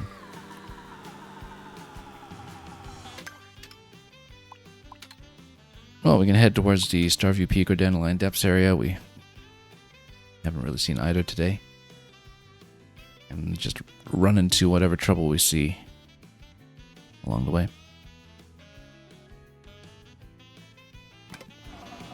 Yeah, and like I said, we'll close that afterwards by running Rainbow Road and seeing if we get the expected unlock.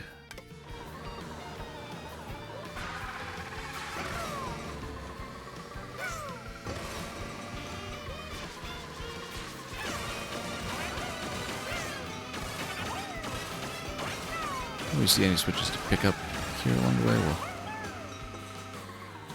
keep that in mind. Is that a blue switch? I think it looks like one.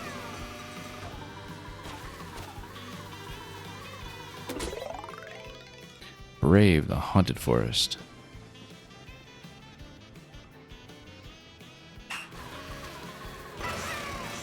Yeah, just dodging the ghosts, really. Dodging all... Because...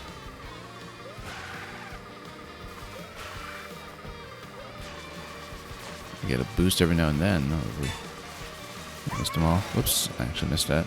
Hopped over by mistake, but that's good.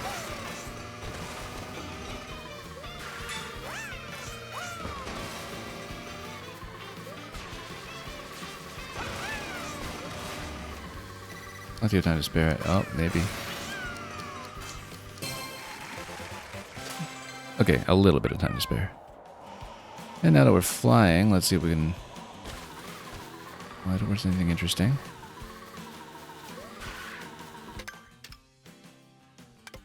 I guess we're kind of heading towards Cheat Cheat Falls area. Maybe we can follow the water and see if there's anything down there.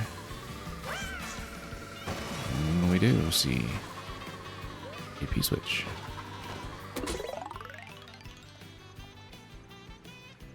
Power upstream with the might of the stars. Yeah, we'll hit the stars and gain some speed. Oh, I missed the first one already.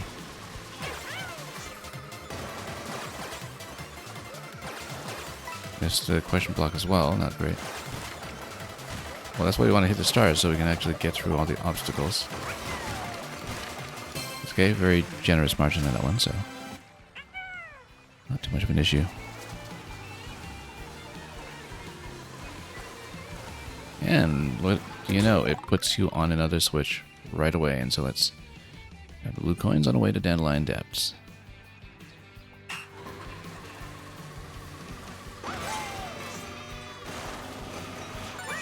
Yeah, sometimes the switches just lead you to another one. Keep the momentum going. Prominent arrows here in case you are as bad as I am at visualizing this stuff. Oh, missed it.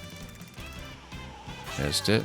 And yeah, I still don't really have a hang of the momentum effect from the rewind, and so that's what we've been saying. So sometimes I don't quite know how we continue out of our rewind position if we're in the middle of floating in some direction.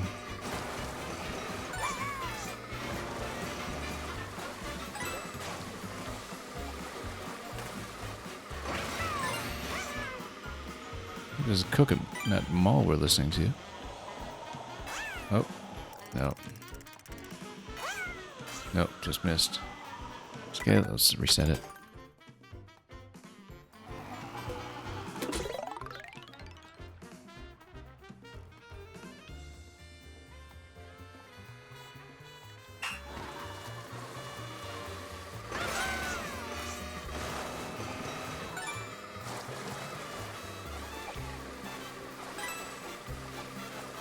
Again, the arrows give us clearly marked destinations. Yeah, we should not trick around too much, actually, because this is tuned around the expectation that you're not going to try to hit everything with tricks. We'll leave it. Never mind that. We should have hit that with a trick, and then now we're just going to be too slow. But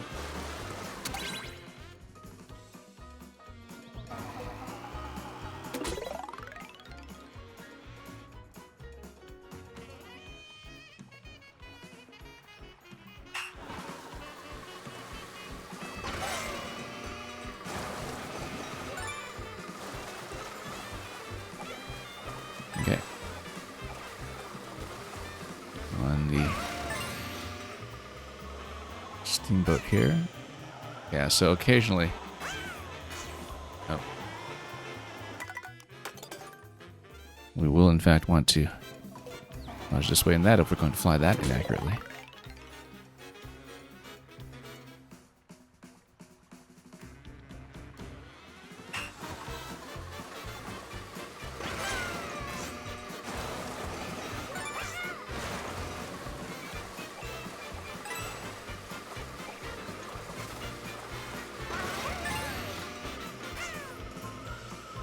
Nope.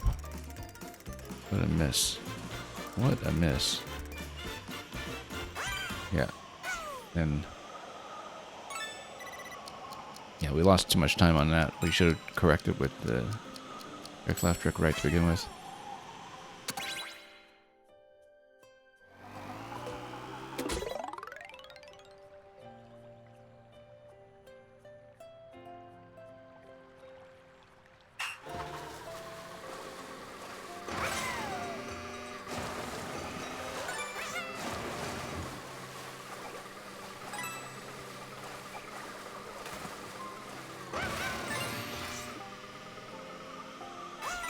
Okay. That was actually reasonably accurate this time. Then... okay, we'll get it. Okay. Now, we're at 50. So I think we actually will stop at this point. I'm sure I'll regret it if I see some other piece which trail the other one directly. But, you know, this is a nice place to stop. Like, right along the Dandelion Depths waterfall here. Lovely location. Anyway, let's fall down. Grab the question panel. Let's finish with that, maybe. That'll be a nice way to stop Parabitibud construction. Yeah, because that rather satisfyingly evens our number of mission panels and peach coins, which we weren't really going for deliberately much at all, but we're going to switch over to 150cc special because, and I absolutely would not have been able to figure it out myself, but once you meet the preconditions, which I think we've met quite a long time ago, that apparently gets you mirror mode. So let's hop out to that and select a cart that we want to do that with.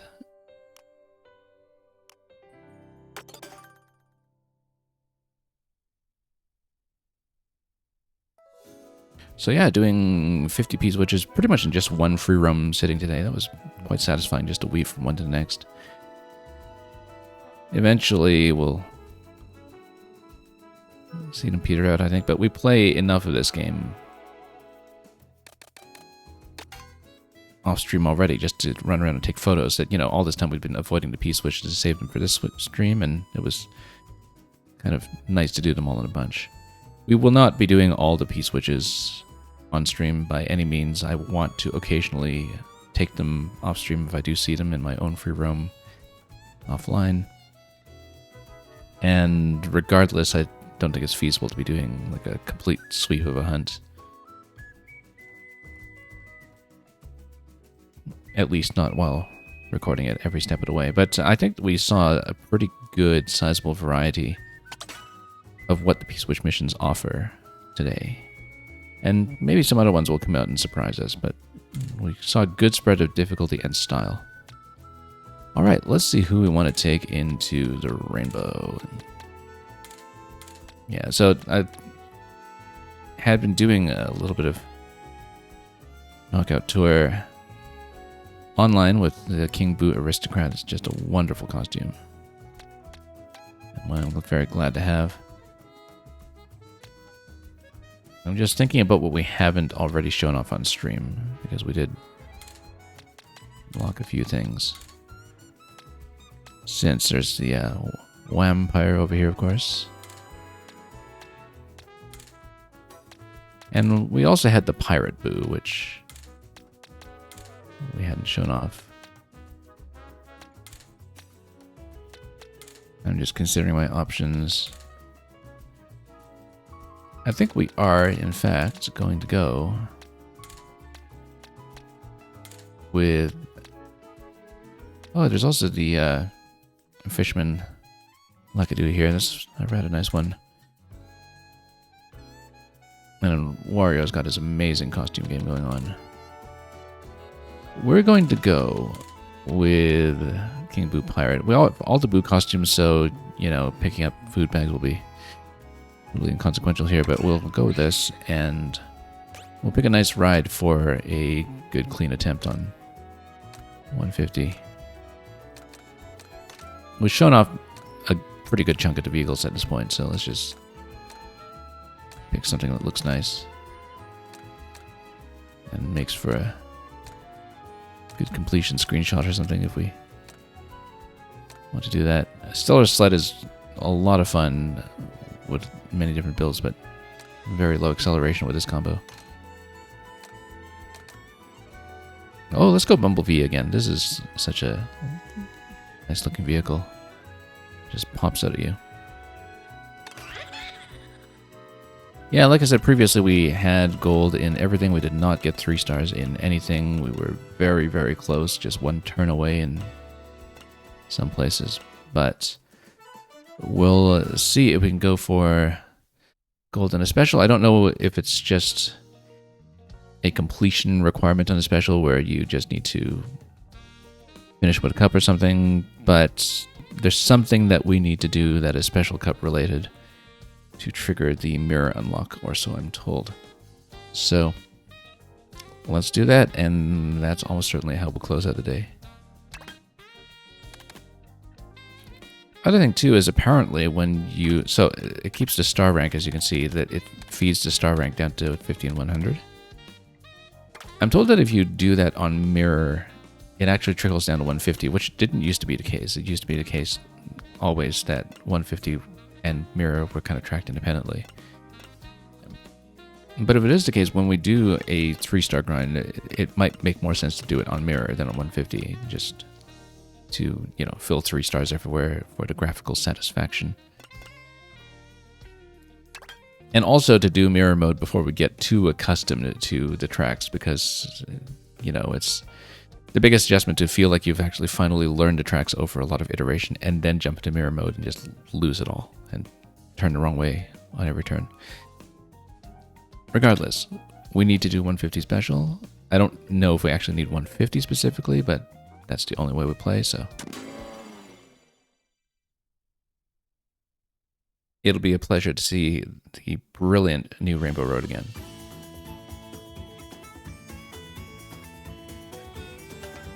So let's do the cup and finish it up.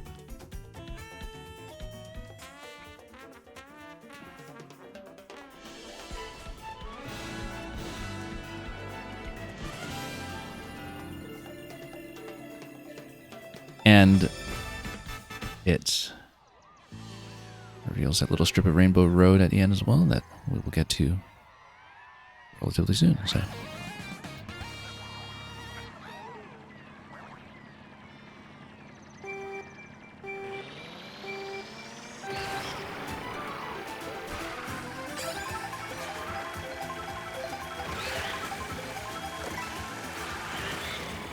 Yeah, very smooth ride on this loader that we have here, so.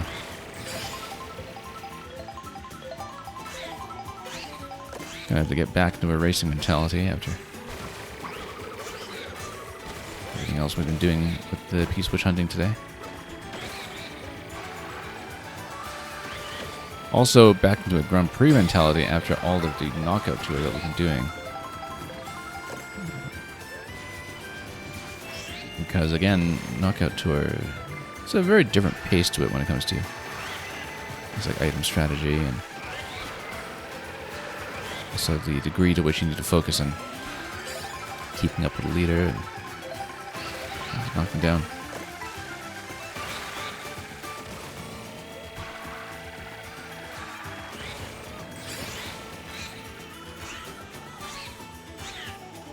Haven't really been within horn range of the other two that are leading. Better just race your way into first and then defend against the blue shell if we can.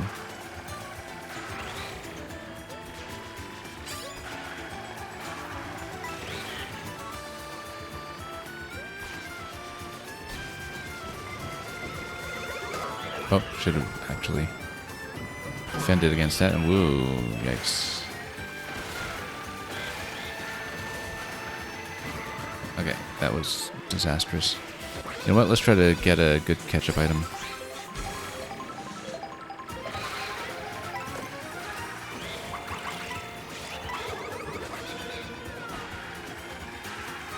Try to double up here if we can, yeah.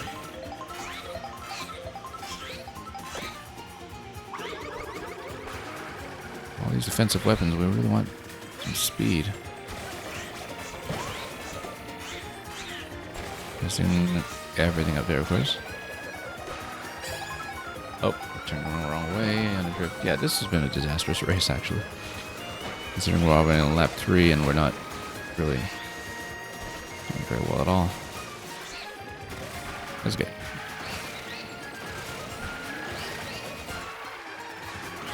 Yeah, we can finish 4th, which is kind of weak, but bad start. But we'll try to climb our way up. I guess that adds a little bit of tension with the initial disadvantage.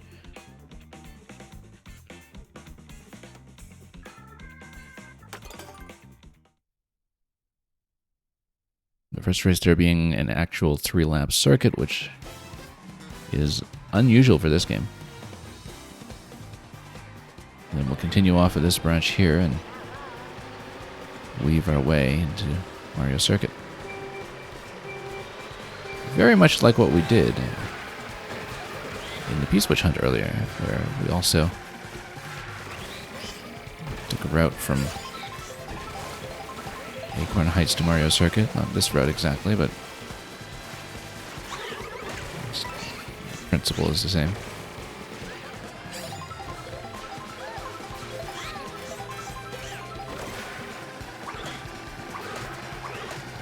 Peeling off all our bananas, that's okay. We don't care too much for those shells.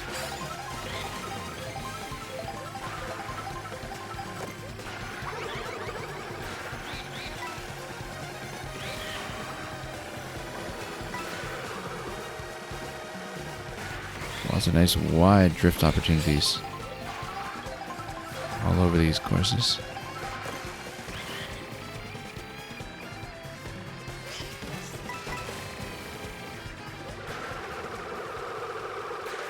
And luckily that's all gonna whiff. Yeah, we better send a shell back and then... I'm not sure we have a good opportunity for feather here, but...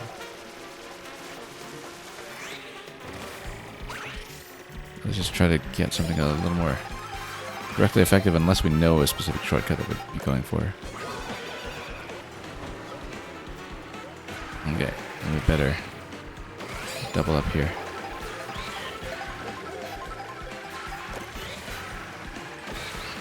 Of course, we just did the challenge that gets you through a lot of the Mario Circuit terrain shortcuts all over, and so we should actually use some of that map knowledge every now and then. And luckily, first is not too far ahead of us. Whoops. Utter chaos. We're down to no coins, too. We've been hit by absolutely everything.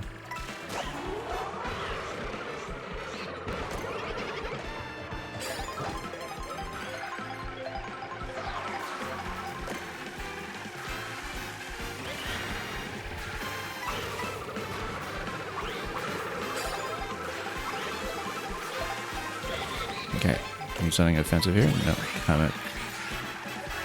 Quite what we need. If we get even just a little shell at the end here. Bomb, I guess, would maybe do something too. Or maybe get the boost. Nope. Just a little too late. How far behind are we on the point count with that happening? Well, it wasn't the absolute leader there, so we're still given a fighting chance. And yeah, I mean, we're just going for the mirror mode unlock. It's okay if we don't get gold today, but obviously it would have been nice if we improved on our trophy with something starred, but that looks well out of reach at this point. With our finishes so far.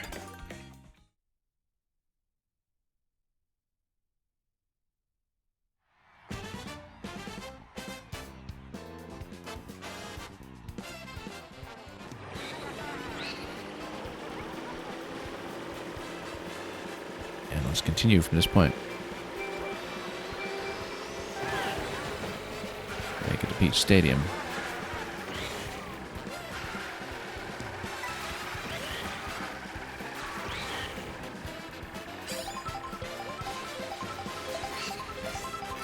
I will say, I think I have come to significantly prefer Knockout Tour as a format, at least within the context of this game, where it's very much built for that. Here comes the layouts.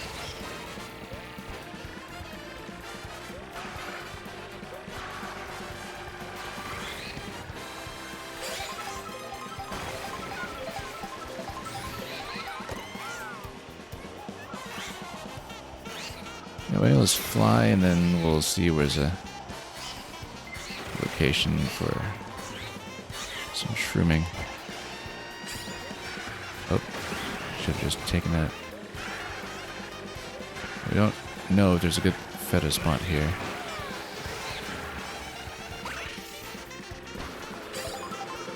So we'll just take the skips where we can get them. Not great.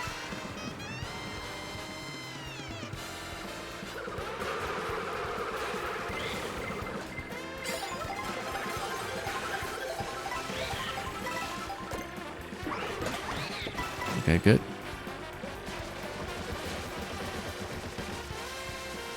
Oh, missed that. Well, what's going to give me? Oh, just a cow. We've got that already.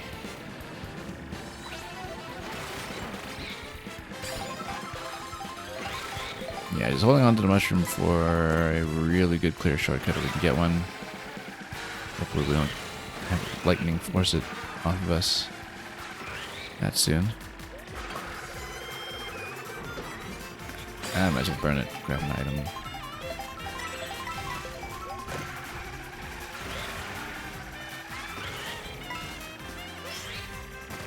What are we doing? Not that far ahead. Oh, accidentally jumped over that. It's 4 out of 5 though, so we do have to do the lap around.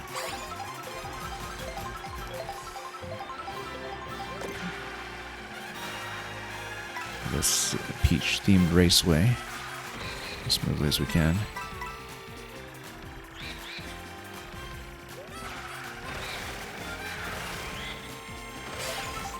Peach Stadium.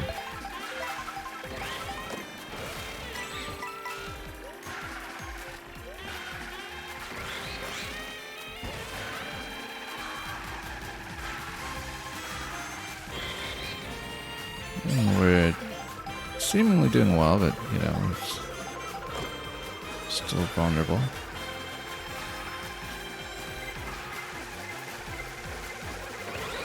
Oh, good thing we had the shell there. Okay, we're well ahead. Just good clean first.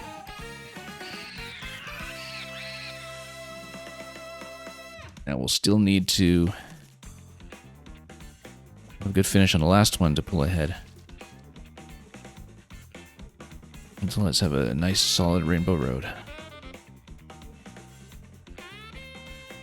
And recover some of our dignity.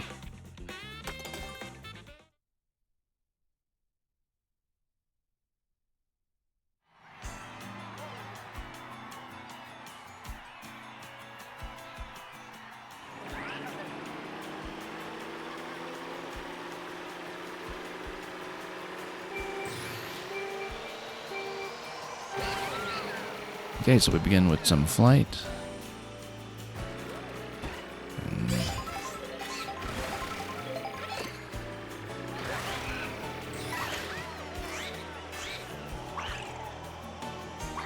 That's not going to hit anybody. This guy, banana slinging, is its own skill set.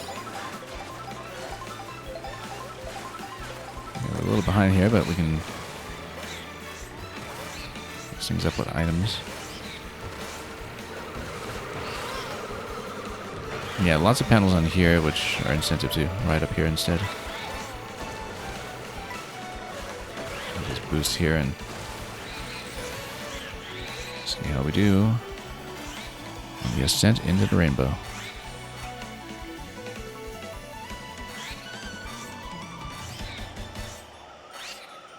What a glorious rainbow road.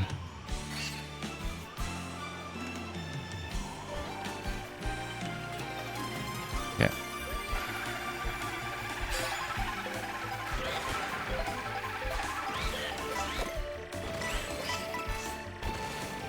The low coin count for us so far, though.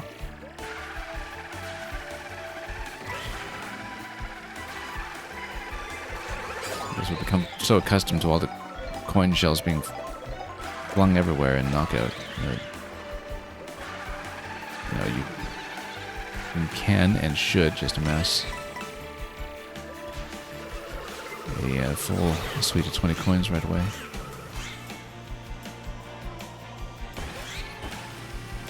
Got a couple of bumps here for the tricks. Not going to be doing too much rail riding on a Rainbow Road, of course. We'll see some very limited opportunities that we missed early on, but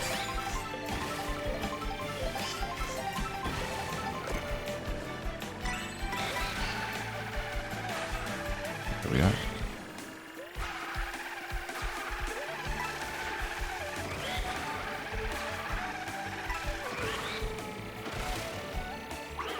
Oh, missed it.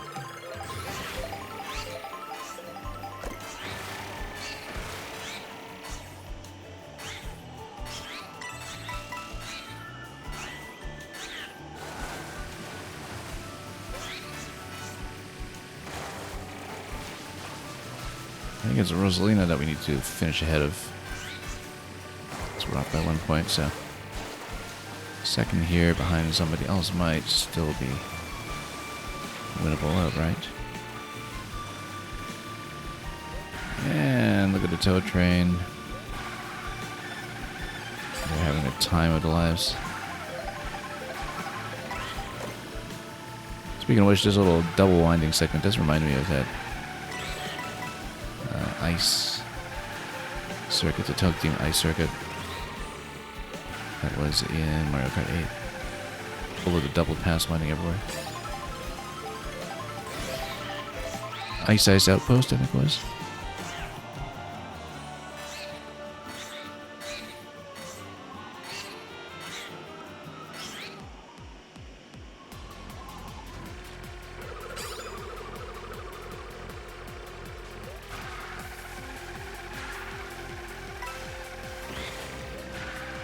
I don't know how far ahead we are. We'll check when I actually have a clear opportunity. Whoops. Or we can just do that and knock them off the course.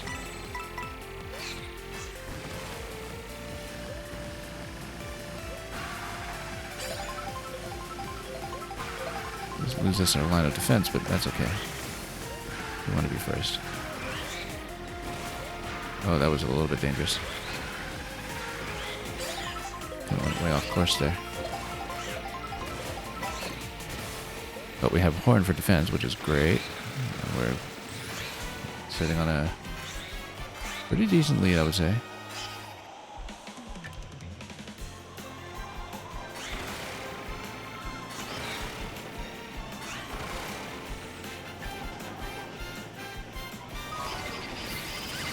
And unfortunately, we're going to get the double snipe there and lose the Horn right before the blue shell came in, but that's okay, we've got a lead. Regardless, lightning also limits people directly behind us. So, all told, that wasn't too much of a disadvantage or setback. Although we are occasionally dipping into second for some reason, probably just as a result of some of the overlapping paths and how they've been detected. And we have a horn if need be.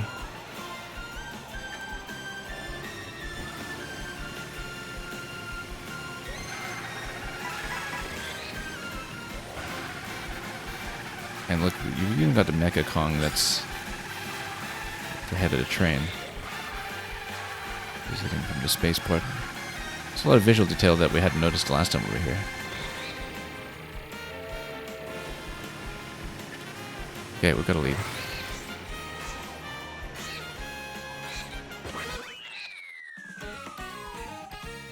So, did we get the mirror unlocked? Let's find out.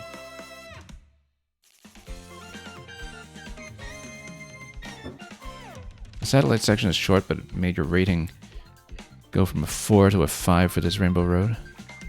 Oh, you mean just aesthetically or in terms of the actual racing track? I think it's a very strong Rainbow Road. I think, you know, Wii is probably the one that's, from what I remember, kind of top of the heap. I remember it being a big jump in quality at the time. 7's Rainbow Road was actually one of the very few things that stuck out to me about 7. Like, I found 7 in general to be a little bit on the bland side.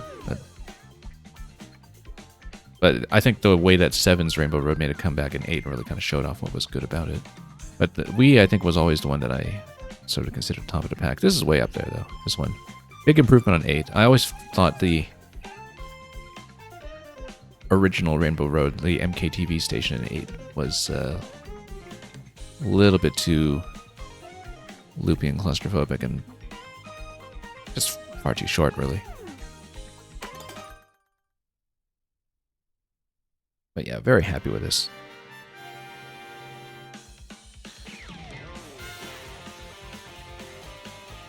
Okay, so let's watch the scene. We'll have some credits here and there as well, I'm sure, but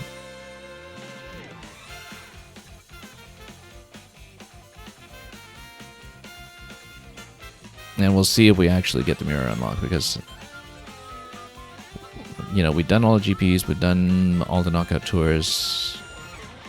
We picked up a whole 50 switches today, which would be far, far more than enough. We had some panels and coins. We should be in good shape.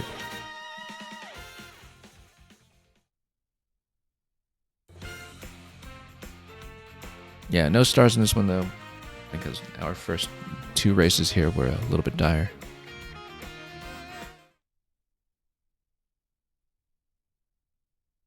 So let's see what happens. Rainbow Road returns. Yeah, we know that. And we'll just give the credits a bit of a sit again. I actually did take a bit of a screenshot of this world map last time to try to decipher some things about it.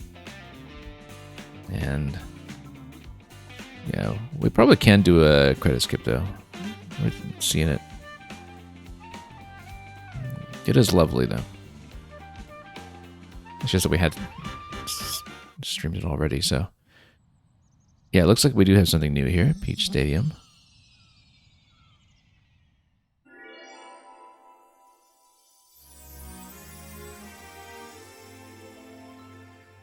Oh, that's very nice. It's a much fancier way of presenting it than usual. Mamma mia! And I'll head through the looking glass. You're already through the looking glass, actually. Actually giving Mirror Mode a bit of a special presentation here. That's really neat. And yeah, just designated by Peach facing the other way. Well, thank you for the GG.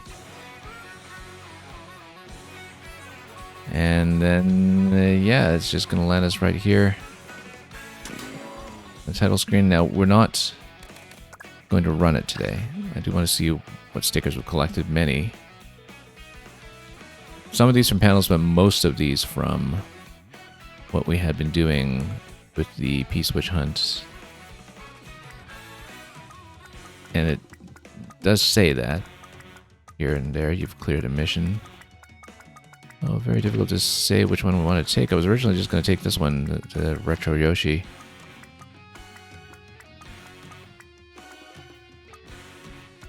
But yeah, we've got a Crown City map here as well. We've got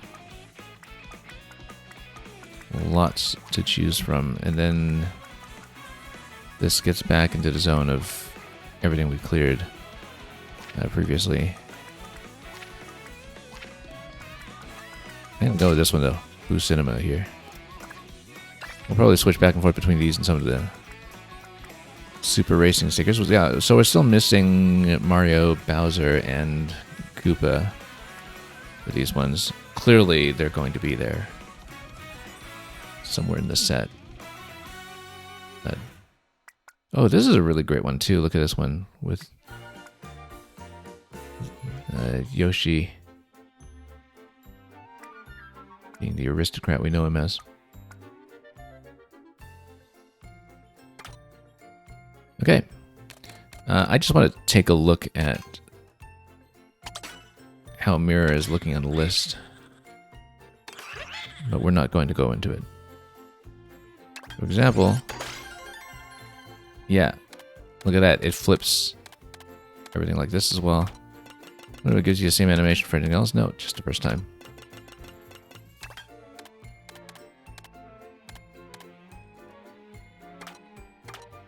Okay.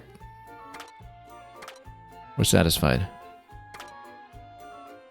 And yeah, I think from here, the original plan, like I said, was to do 3-star 150, but maybe it makes more sense to just prioritize 3-star Mirror and get the stars filled in. I mean, I'll probably